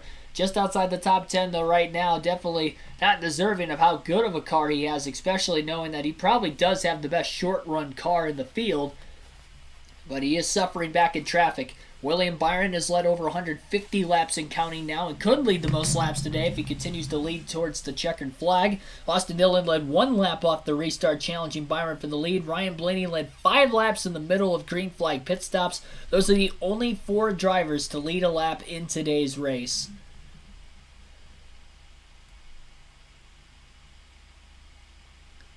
Fox just coming back from a commercial break right now. William Byron trying to be the first driver to win a second NASCAR Cup Series race this season. The drivers behind him, running 2nd through 6th, have not won yet this year. Chastain is the next winner in 7th, then Briscoe in 9th. Are the only 3 drivers in the top 10 who have a win this season and are in the top 10 as of right now.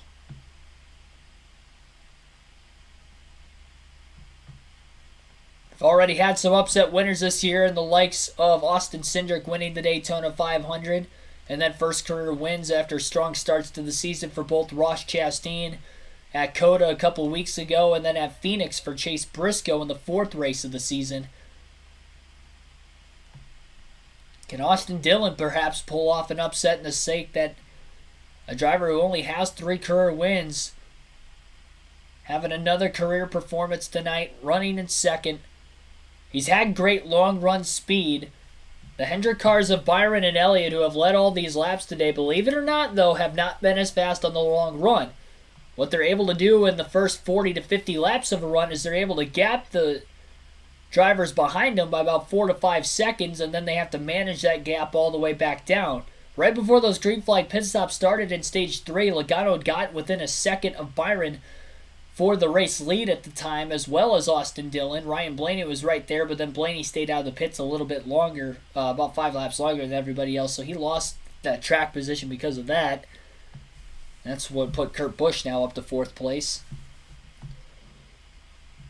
But the difference right now with 50 laps to go and now 30 laps into this green flag run is that Byron is not pulling away as quickly as he was earlier in the race, same as if when Elliott was leading. Byron is only 1.2 seconds ahead of Austin Dillon. Joey Logano within 0.2 of a second behind Dillon as well in 3rd. And even Kurt Busch is only 2.1 back, Blaney 2.7 back. So Byron not taking off as well.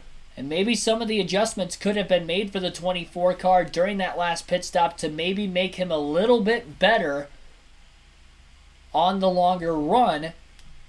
Therefore, maybe his short run speed not as high. Again, we'll just have to wait. Only time will be able to tell that question. The answer to that question. Joey Logano putting the bumper to Austin Dillon in the middle of 3 and 4 that last lap. Cody wearing the 51 on the outside. That might hold up the 3 of Austin Dillon just a bit. And Logano charges the corner hard into turn 3 again, but can't get back to the bumper of Dillon that time around.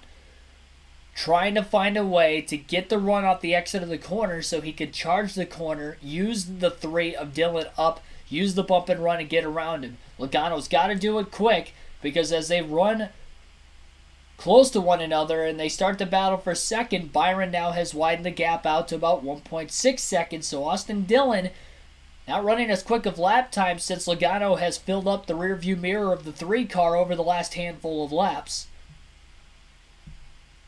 And Logano needs to get around him quick because Kurt Busch is closing in only 0.6 of a second behind the 22.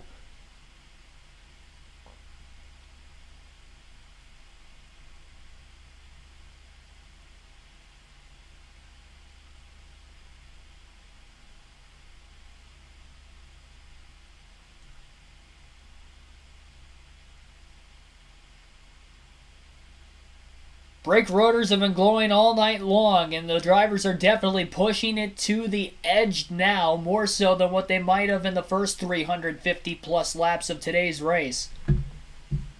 Joey Logano in the 22, challenging for second in a battle with Austin Dillon at 1.6 seconds off the lead from William Byron. No lap traffic right now in front of Austin Dillon, so maybe it's a little harder for Logano to get that run on the 22 car. And it definitely looked like Dillon had beat Logano off of turn 4 that time.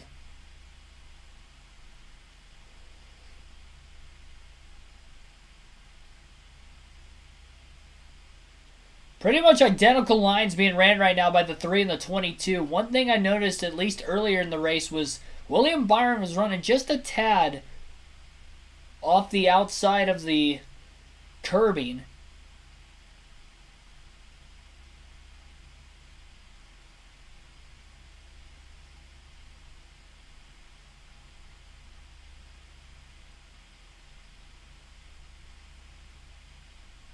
Pretty cool in the telemetry that Fox is showing right now in their broadcast with the ghost car between the 24 and the 3 and what line they are running. So he's just kind of talking about the 24 floating the corner a little bit higher than Austin Dillon and Joey Logano behind him. And he's finding time doing that. Very, very slowly building the lead, but how much of his tires is he wearing out? Again, he hasn't had a long run car all day today. And if the lap traffic doesn't pay him any favors in these final 39 laps as well, that still could allow Dillon, Logano, and Blaney, who have been great on the long runs today, to close.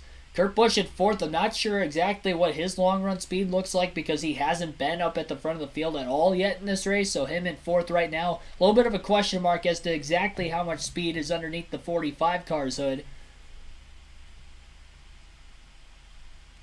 Fox goes to a side-by-side commercial break. Side-by-side for position right now between Tyler Reddick and Chase Elliott for 10th place. Elliott on the inside of Reddick. Those drivers who pitted for fresher tires definitely have not moved their way forward much. They didn't have too much of fresh tires compared to before. So for Chase Elliott and Kyle Busch, who were 4th and 5th when the caution initially came out, it's looking like a losing effort on this restart. I think a big thing is, though, now is that if we see another caution, who pits and who doesn't. Track position has meant a lot, but now we're at the point where we have had about 45 laps since the restart on these tires, and for the drivers who didn't pit during that last caution, they have even more laps on their tires than that because they were driving green flag between 5 and 15 laps before that yellow came out. These races are entertaining. I'd say so. This is definitely shaping up to be an interesting one. Next gen car not disappointing this year, I will say.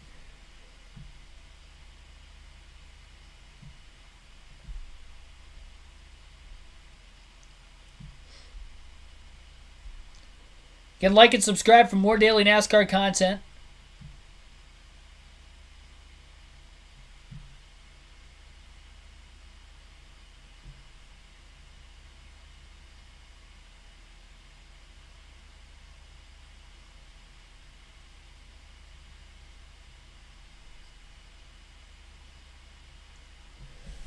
Full race live commentary, live streams for both the real races on the race weekend as well as the video game races during the week. This is obviously going to be the last time for the next couple of weeks. I'll be at Dirt Bristol over the following couple of weekends. Well, next weekend I'll be at Dirt Bristol for both Saturday and Sunday for the truck race and the cup race, heat races as well. So race highlight videos from the grandstands that you guys have been watching a lot this year, so I greatly appreciate that. Those will be up on the channel next weekend. Predictions post-race as well. As far as the live race commentary goes, the next race will be in the Cup Series, and it will be at Talladega. April 24th, I believe, is the day. Sunday afternoon for the Geico 500. I'll be commentating that race live on the channel. 3 cautions so far in the race today, but only 1 for incident. It was for debris midway through the final stage.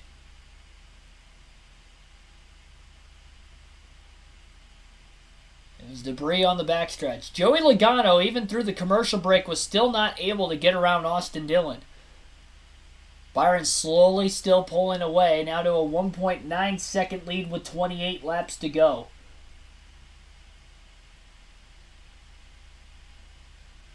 April 24th. Yeah, I figured it was. I didn't have the calendar in front of my face, so I had to just kind of remember off the top of my head. I was like, what day's tomorrow? 14 days from tomorrow. And Chase Elliott, even though he was side-by-side with Reddick a couple laps ago as well, was not able to get around him.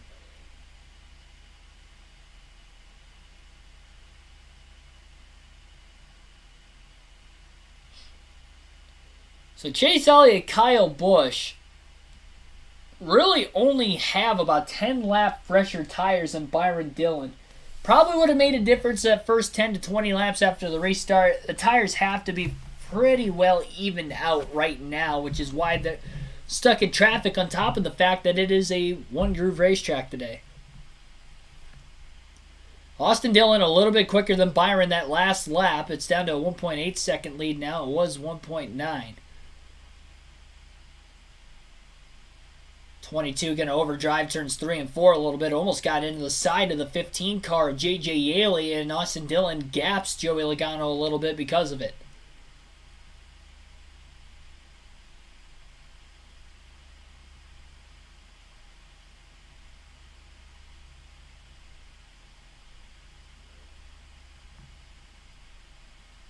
Terry Road, welcome to the stream. Logano won the dirt race last year. That is very true. That was his only win last season as well. Just think it's been a little over a year since Joey Logano, or almost a year, since Joey Logano has won in the NASCAR Cup Series. He won the Busch Clash earlier this season, but that was not a points-paying race. Still been consistent even without those wins, and again tonight running in the third place position. Austin Dillon continues to be a little bit quicker by lap than William Byron. Byron has side-by-side lap traffic in front of him as well right now of both Daniel Suarez and Justin Haley. Byron finally gets to the inside of Suarez and Haley. It was a 1.9 second lead with 28 laps to go. And now with 21 laps to go, it's a 1.2 second lead. Remember, Dillon, Logano, Blaney have had good long-run speed compared to the 24. Is it the point in the run where they are finally starting to close in? And you'd have to imagine if they get a shot at that back bumper of the 24, they have to move him up out of the way. I'm not saying you have to dump him. That's not the way I would race. But Martinsville, and the way that the race has been today, where the outside isn't even there, it's going to be hard to pass the car clean tonight. Especially when drivers are putting together their fastest lap times of the race during this current green flag run. Byron was able to actually gap the 3 of Dillon back out to 1.8 seconds again, so maybe it was just that side-by-side lap traffic that was holding up Byron the last couple laps. So he's pulling right back away from the 3 again. Austin Cindric using up the 8 of Tyler Reddick. Bumped him from behind and ran him up the track off the exit of turn 2. And here comes Eric Jones to the inside of the 8 as Reddick is stuck on the outside now. The pass was for 11th place for Cindric on Reddick. And obviously Jones working on him right now for 12th, and he has cleared him. Well, it looks like they're still side by side as they're switching and flip-flopping back and forth on the leaderboard right now.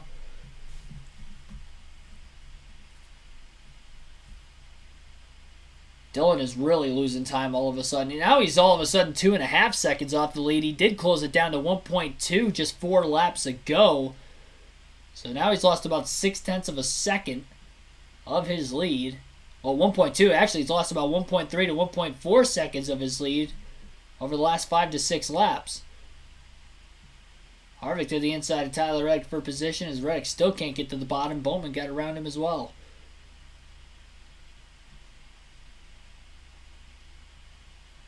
Looks like Reddick got loose on the outside lane, which also didn't help him. Bubba Wallace got around before Bowman.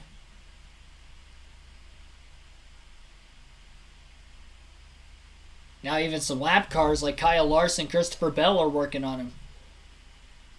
Chris Buescher would be for position, but Reddick finally gets back down to the inside in 16th.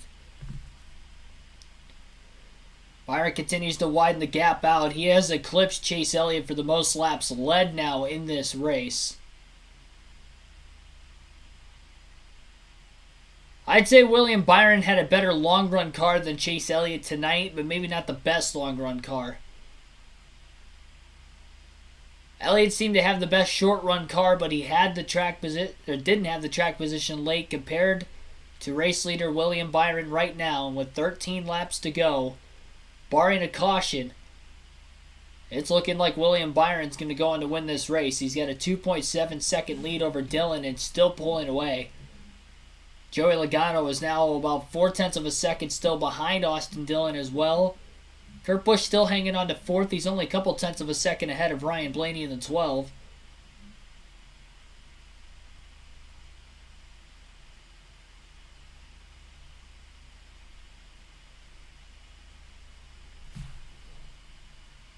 Ten laps left for William Byron in the 24.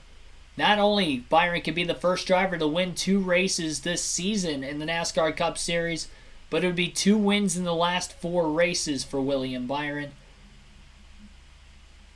That'd be the closest amount of races between wins, or the least amount of races between wins in his NASCAR Cup Series career. It would be career win number 4.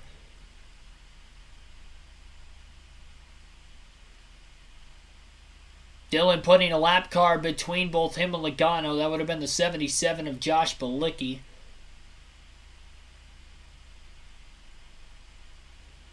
Remember how many late race cautions we've seen in the NASCAR Cup Series this season as well. Only one race we had longer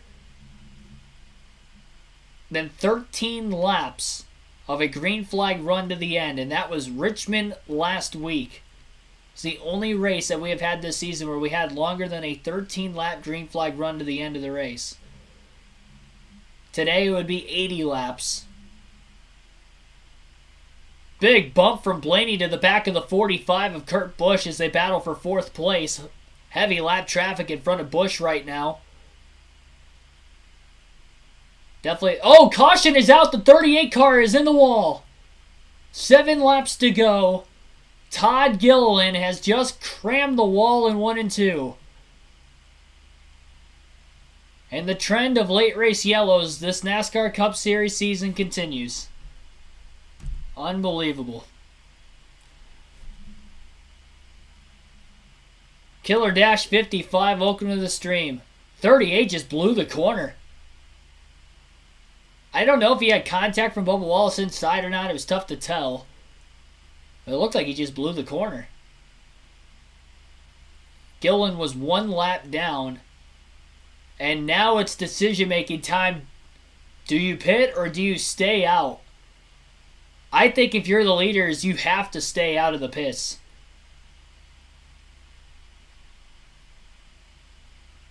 They probably didn't need to throw the caution. I'd have to actually... You'd have to see like an aerial view of how slow he was after he hit the wall and how much debris is potentially up there too. We don't know how much debris is on the outside off the exit of turn 2 where he hit the wall, because he did hit the wall pretty good. Definitely harder than anybody else has remotely hit the wall today.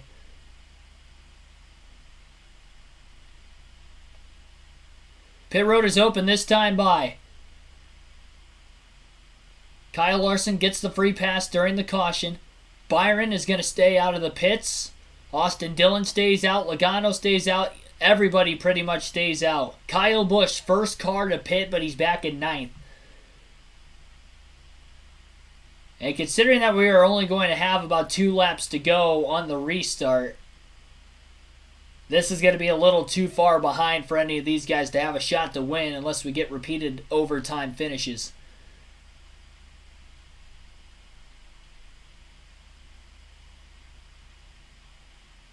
If we lose the race because it's Gil. William Byron fans down in the chat. I have my phone literally just died a couple laps ago, so that's why I have the chat up on my laptop right now. But for those of you just tuning in, I will get the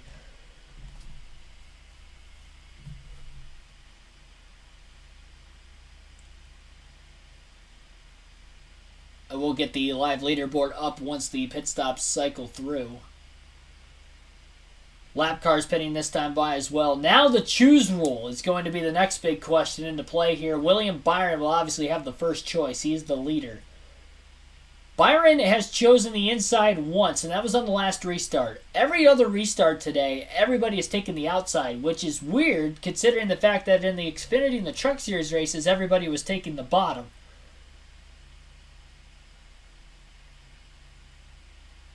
Yeah, this will be overtime. It was going to have to be because they were getting 3 to go this time, and we still have lap cars on pit road. So we are going just past the 400 lap scheduled distance in this one. Yeah, we had 7 laps to go when the caution came out, but remember, this is only a half-mile short track, so the laps go by quickly. There's my predictions from the beginning of the race. That's not what I meant to pull up right now. So in a couple laps, we will be going green for NASCAR overtime. I believe this is the 5th overtime finish of the Cup Series this season. And it's going to be interesting to see who is going to pick what lane on the restart. We saw a lot of aggressiveness on that last restart before things thinned out within about 10 to 20 laps after the fact. And now the potential of having an 8th different winner in the first 8 races this season is brought back into question once again. Yeah, Denny Hamlin's had a terrible day. He's multiple laps down. He's been outside the top 20 all day. He's been pretty much 25th or worst all day. That's strange.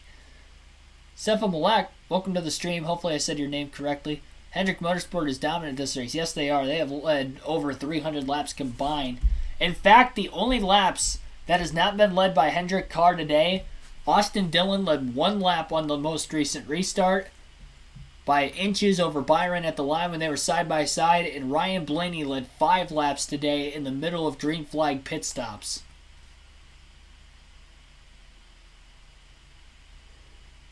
So literally, between Byron and Elliott, they have combined to lead nearly all 400 laps tonight. All but 6 laps have been led by either Byron or Elliott in this race. That is how dominant those 2 Hendrick Chevys have been. But the weird thing is, again, Larson, Bowman, they've been outside the top 10 pretty much all day. So 2 of the Hendrick cars hit it this week, and the other 2 missed it completely. One of which I did predict. I predicted Larson to finish outside the top 10. He did just get the free pass. He'll be in 19th on the restart. They'll be getting the 1 to go signal this time by. I would have to well, I don't know what lane Byron will pick. He's had success in both the outside and the inside today, so that's really going to be an interesting call. Smash the like button down below. Our goal is 100 likes on the stream. We have 68 right now, 174 people watching. Subscribe for more daily NASCAR content as well. I'll have the leaderboard up here very shortly. William Byron will restart on the inside row 1. Joey Logano will be on the outside of row 1 because Austin Dillon, who was second at the time of the caution, chooses to go to the inside of row 2. So again, Byron will be inside row 1, Logano outside row 1, Blaney inside row 2, Austin Dillon outside row 2, and then in row 3 it'll be Kurt Busch on the inside, Ross Chastain on the outside. Here we go. Overtime this time by. Who will it be to win a grandfather clock under the lights at Martinsville? And potentially a playoff spot for any of those who have not already won this season. Hendrick is dominated, but will they get the win? Green flag back in the air. William Byron, Joey Logano in a drag race. The 3 of Dillon might have spun his tires on the start. He's not going to have a shot on the inside lane to stuff it in on Byron. Logano is going to be clear in second place in front of Austin Dillon, who will drop in line in third. Logano going to have to charge the corner into turns 3 and 4. Will he have enough to get to the 24 car? Blaney gets around Kurt Busch for 4th on the restart off of turn 4. White flag in the air, 1 lap to go for Joey Logano. Remember what he did back in 2018 to win the fall race on Martin Truex Jr. He has 1 more corner to get to Byron, this time into 3. He gave him a push, it wasn't enough last corner. This corner, into 3 and 4. Can't get to the back of the 24. Byron gets the drive off, and William Byron will win at Martinsville. Second place, Joey Logano, Austin Dillon 3rd, Ryan Blaney 4th, and Ross Chastain comes back from 27th starting spot to finish in the top 5 and 5th. Kurt Busch fell back to 6th on the last restart. Kyle Busch on fresh tires got back up to 7th. Eric Almirola 8th. Chase Briscoe 9th. And Chase Elliott, after winning the first 2 stages, will round out the top 10. William Byron will be the first repeat winner of 2022 in the NASCAR Cup Series this season, and it's his second win in the last 4 races. Hendrick Motorsports led 397 of the 403 laps today. Unbelievable. Only 4 different leaders. Byron leads the most with 212. Elliott led 186. Blaney with 5. And Austin Dillon led 1. Well-deserving win for William Byron. By far his most dominating win of the 4 in his young NASCAR Cup Series career. Ken's Fan 17. Welcome to the stream. Yeah, 2 races. 1 in the first 8 for Byron. Aldo Gallegos, welcome to the stream. Hopefully I said your name correctly.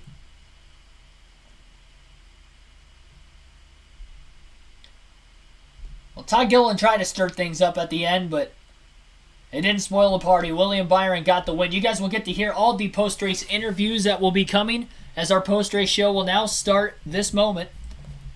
Again, like and subscribe on your way out for more daily NASCAR content if you are not sticking around. On the road to 2,000 subs. On the road, of course, to becoming a NASCAR commentator down the road.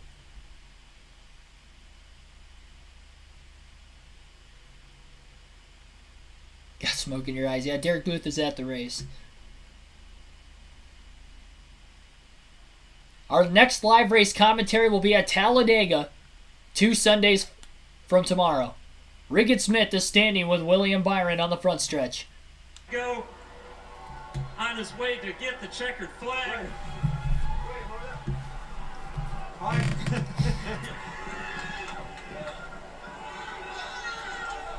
William, your crew got you the lead at the end of stage 2. You did the rest all night long. You had to fend off a late race restart. Didn't place a wheel wrong all night long. How good does the feel to win in Martinsville? And it feels awesome. You know, I knew when that last caution came out, we were probably, I thought everyone behind us would pit, and luckily, we stayed out. We were aggressive. We felt like we could refire on the tires and be okay. And you got one of the most aggressive guys behind you in Logano, and I knew, I chattered the tires in 3 and 4 and kind of left the bottom open, but was able to kind of block my exits and get a good drive off. So this one's for my mom. She last time this same weekend last year, she had kind of a mini stroke and was diagnosed with brain cancer. So it means a lot to have her here, and it's been a crazy year, but she's doing great, and thanks everybody for the support. I kind of felt like she was right there with me. So it's cool to have her here, and I'm definitely going to enjoy this one. She was definitely riding with you, as a matter of fact, on the pit box all night long. A lot of smiles. What do you think that moment's going to be like when you see her in the mirror? Oh, man, it's going to be awesome. I love my parents. They've been so supportive, but also kind of let me grow up as I get older. So, I got a great support system. Thanks to all the fans for coming out. Great crowd. Always wanted to win at Martinsville. Got 2 clocks this weekend, so I enjoy that. William Byron gets the grandfather clock. Yeah, Byron won the truck race 2 nights ago on Thursday on top of this NASCAR Cup Series race this weekend. So he gets 2 grandfather clocks in 1 weekend. Who would have thought? Here's Jamie Little with Joey Logano. So many unknowns coming into this race. Your perspective on just what it was like with this car. Yeah, I mean, it was a good race down to the end. Really hard to pass. I felt like, man, if I just had a better restart before that, I think I chose the wrong lane and got the 3 in front of me, and I just got stuck behind him, couldn't pass him, and maybe I could have had something for the 24 in that long haul, if not, but just that final restart there, had a front row. It's what you can ask for. Got cleared to second, and William kind of messed up off of 4 and let me get to him, and he did a really good job at brake checking the 2/3, right, which is, it's a good job. He did what he's supposed to do and kind of got me all stuffed up behind him, and I couldn't accelerate off the corner and be as close as I needed to be down into 3 to execute the old bump and run. So couldn't get quite to him, but his corner entry was really strong too, which I think allowed him to get in there pretty strong. So overall, the Shell Pennzoil Mustang had a solid run. Just hate being that close to winning and not making it happen, but big points today, and it just stings. Second just sucks sometimes. That's all. Best finish of the year if there's a silver lining, Mike. That's for sure. Let's take a look at the final restart. Yeah, pretty self-explanatory on that final restart. Pretty even start at the line. Byron was clear off of turn 2. Logano was able to get back down to the inside. He put the bumper to him in turns 3 and 4, coming to the white flag. Wasn't able to get around him, and then could never quite get back to the bumper again on the 24 car on the final lap. And William Byron was able to get the win. Logano was able to hold off a hard-charging Austin Dillon off of turn 4 as well. A lot of bumping going on back on the restart from pretty much 5th on back as well. But another good race. The next-gen car tonight. Fairly clean one, especially for Martinsville standards. Only one caution per incident. But William Byron goes on to win his second race of the season. Who would have thought? Still have 87 people watch right now, 78 likes. We'll keep this we'll keep the post-race analysis going.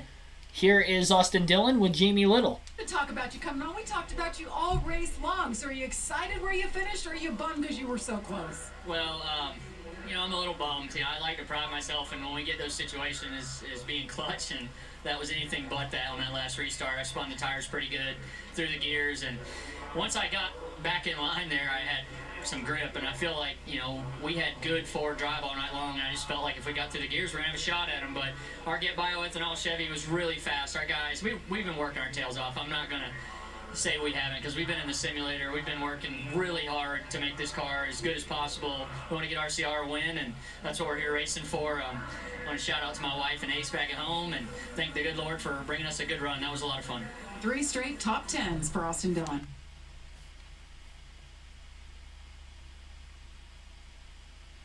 First top 5 of the year as well for Austin Dillon in that 3 team. We'll take a rundown of the finishing results as Fox goes to a commercial. Again, any more post-race interviews following the commercial break you guys will get to listen to live on this post-race analysis over the next 15 to 20 minutes. William Byron will get the win today. 0.3 of a second was the margin of victory over Joey Logano. He led the most laps with 212 laps led and led 3 different times. And I don't think that's... No, yeah, that would be right because of the green flag pit stops and then Dillon leading the 1 lap up the restart. So, yes, Byron did lead 3 different times today as well. Average race speed 78.730 miles per hour. And again, 4 cautions today, only 2 for incident, both on the final stage. Stage 1, Stage 2, 1 caution free. I mentioned Joey Logano finished second. Well, as you just heard from Austin Dillon, he ended up finishing in 3rd place, his best finish of the season. Ryan Blaney gets another top 5, finishing in 4th. He was number 1 on the power rankings coming into the week. It's going to be hard to knock him off, but the guy who was number 2 in the power rankings right behind him finishes also in the top 5 and 5th, Ross Chastain.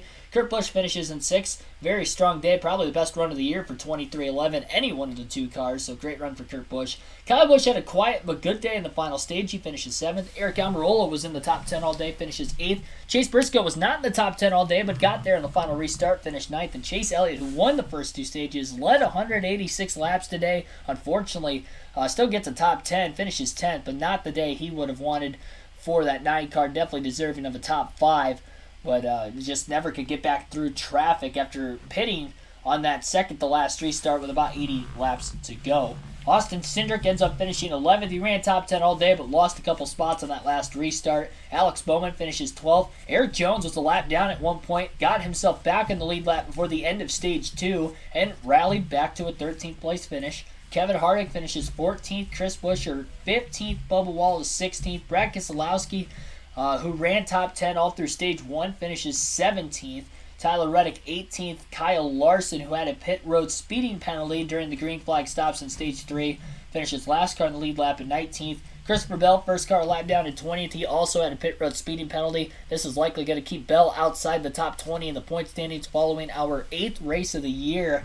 But he's going into a track that he could definitely win at next week at Dirt Bristol. Cole Custer finishes in 21st. He had an uncontrolled tire penalty, which put him in a bad spot. He was top 5 in both Stage 1 and Stage 2 tonight, but unfortunately was not able to get a good finish out of it.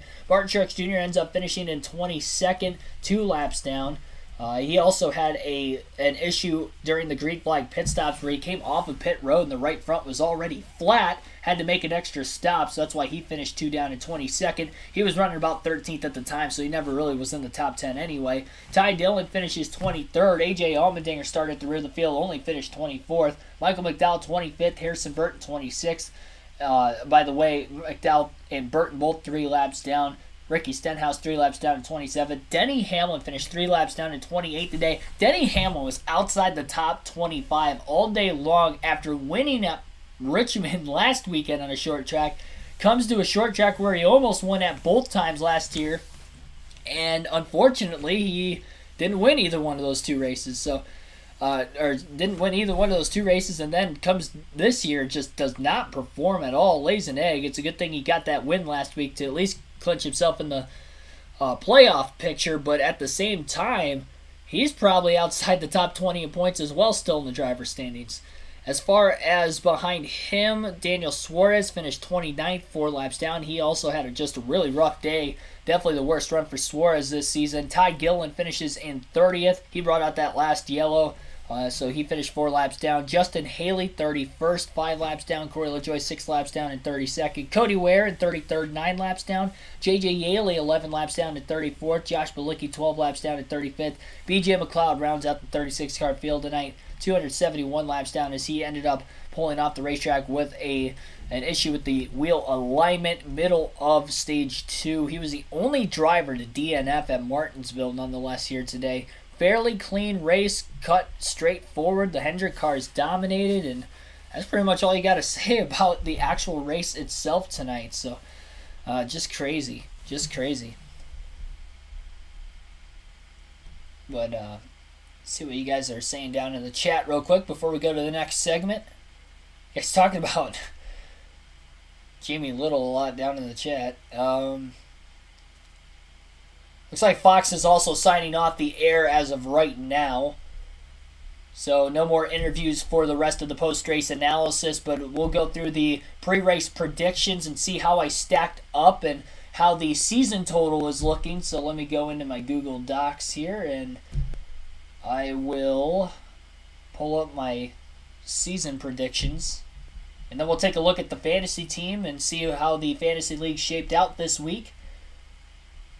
And we'll wrap it up for the night. Remember, I'm running on 4.5 hours of sleep total with the race going late last night and tonight since 4:40 approximately a.m. Friday, because I had to work full 10-hour shifts at my full-time job doing this on the side, so I'm pushing forward for you guys. But honestly, all things considered, I feel great tonight. I'm very fortunate I woke up on the right side of the bed today. Ready to get at it. Anytime it's a race day, I do. Sorry, I'm struggling trying to find my... There it is. Predictions. So my preseason predictions, I picked Denny Hamlin to win this race tonight on the preseason predictions, and he ran outside the top 25 all day, so that was pretty bad. All right, so take a look at the running order again. The must-have drivers this week, I was 1 for 2. Chase Elliott won both stages, obviously had a great points day, still got a top 10 finish like I said he would at bare minimum, so I was right on him. I was wrong on Martin Truex Jr. He was just really slow. He ran outside the top 10 all day long. He was outside the top 10 in both qualifying and practice, but I figured with his success at Martinsville, winning 3 of the last 5 races, that he'd still get a top 10, and considering the fact that he finished in the top 5 last week on a short track at Richmond, I thought Martin Truex Jr. was going to be able to at least get a top 10 today, bare minimum, and he was a solid start for your guys' fantasy lineups. That did not happen whatsoever. He not only didn't score any stage points, but he finished 22nd after having that flat tire. Even before the flat tire, like I said, I think he was 13th when it happened, so it was not looking good in the final 100 laps anyway for Martin Truex Jr., and he definitely missed it. So 1 for 2 this week on the must-haves, and I picked Chase Elliott to win the race. His teammate William Byron got it, even though Elliott won the first 2 stages. I've been close so many times this year in one way or another, whether it's like laps led, picking the driver who led the most laps, or won a stage and led a lot of laps, or finishes like second or third, but they're not winning the race. I'm coming so close so many times. I'm going to get the right winner one of these times. But keeping pace and keeping tabs from not only last season but the year before, predicted 9 winners correctly week by week in 2020, which is insane because that's a the quarter of the schedule. Last year I only got, I think, five of them. It was 5.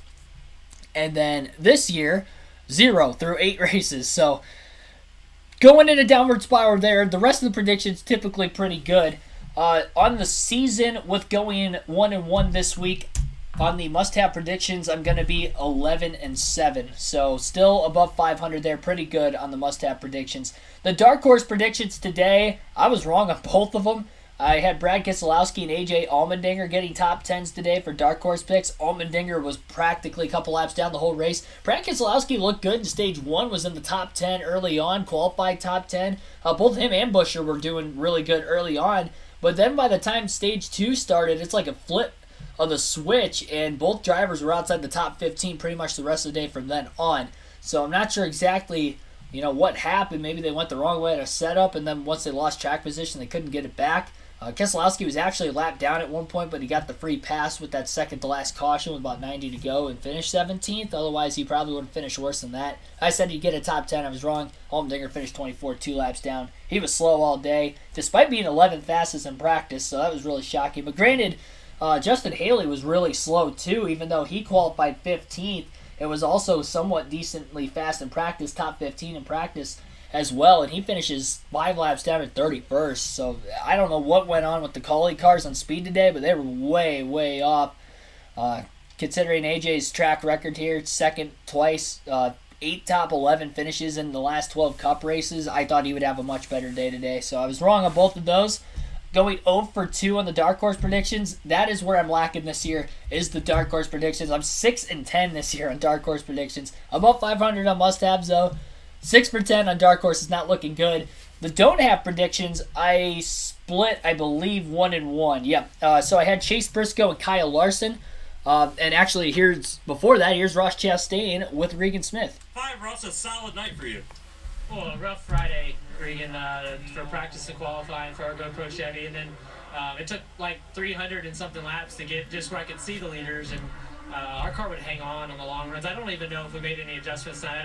I don't think we did, which is incredible because yesterday we needed a lot. So for once, I was wishing one of these Cup races went the full 500. Like that's odd. I never think that. So I got into Kurt there into 3 on the final corner. I going for 5th, and I nerfed him up. So little brotherly love wasn't happy with me, but proud of the effort, proud of the rebound from yesterday for Trackhouse and the fight we have.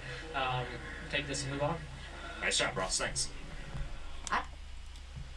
Again, that was Ross Chastain after his 5th place finish tonight. Anyway, what I was talking about was the 2 don't have picks. I picked Kyle Larson and Chase Briscoe to finish outside the top 10. Briscoe was outside the top 10 all day, but on that last restart got to 9th. I think he was one of the drivers that also took fresh tires on that restart, so it worked out for him. He got a top 10. Otherwise, I was looking like I was going to go right there. And I was right on Kyle Larson. He was also outside the top 10 all day. He finished last car in the lead lap in 19th. He got the free pass during that last caution, which set up the overtime restart. Otherwise, he would have finished a lap down today. He had a pit road speeding penalty, so that's what put him a lap down. But he was still outside the top 10 even when that happened. Here is Jamie Little with Ryan Blaney. Are here and how different Martinsville is now. Yeah, I mean, the disappointing part was it was really hard to pass.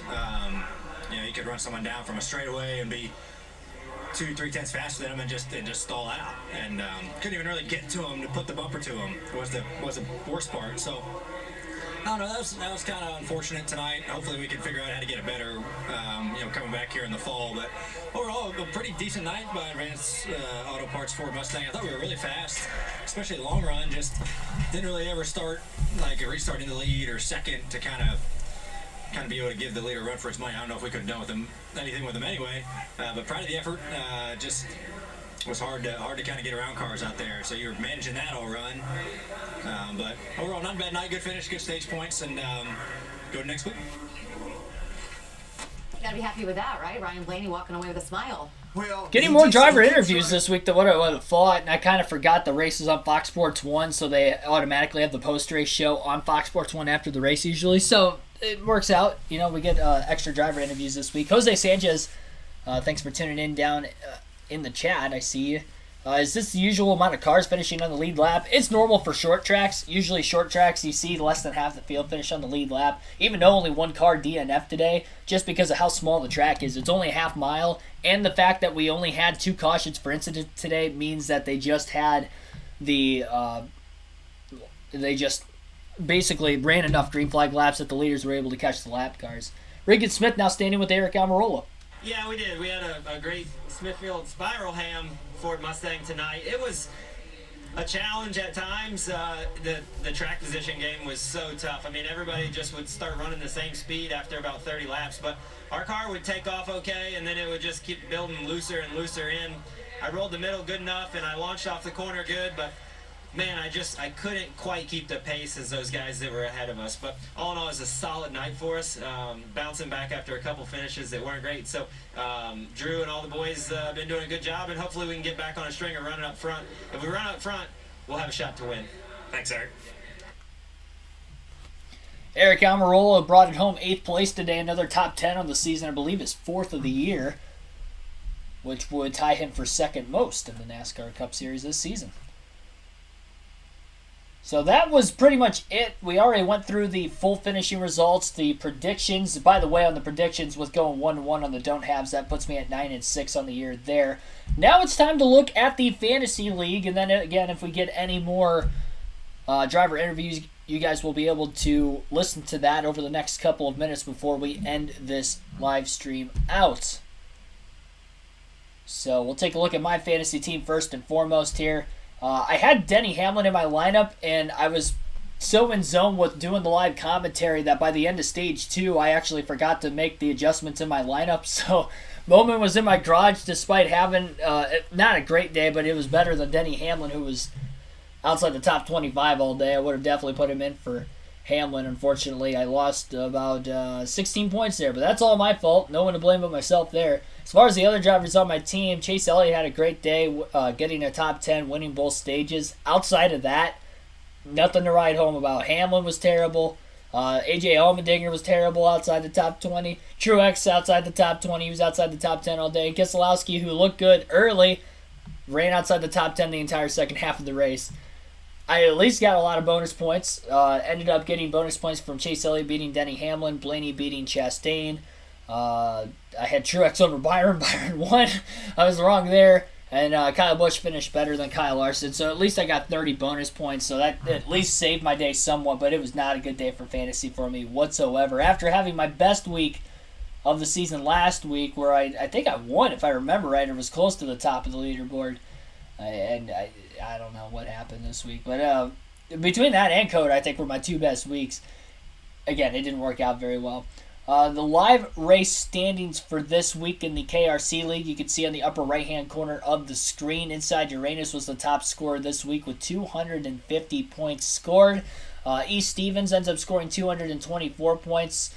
Sauce Mafia and Austin Dillon fan finishes at 206 in third. Tim Irvin, Super B-Man 1 down in the chat, ends up finishing in fourth with 204 points. And then Jordan 1199 finishes with 193 points, rounding out the top 5 today. I was 16th with 134. So, yeah, that was terrible. That was a bad showing for me. That was definitely my worst of the year, I think. I thought Daytona was bad. That was bad right there. Even look at the rank of all these drivers. Let me scroll down the screen a little bit. The rank of my drivers versus every other driver in the field: second, and then 22nd, 19th, 24th, 28th in points scored. Even Bowman, who was in my garage, was still only 15th. That's terrible. I'm glad I got bonus points. Otherwise, I probably would have been hovering right around 100 points this week.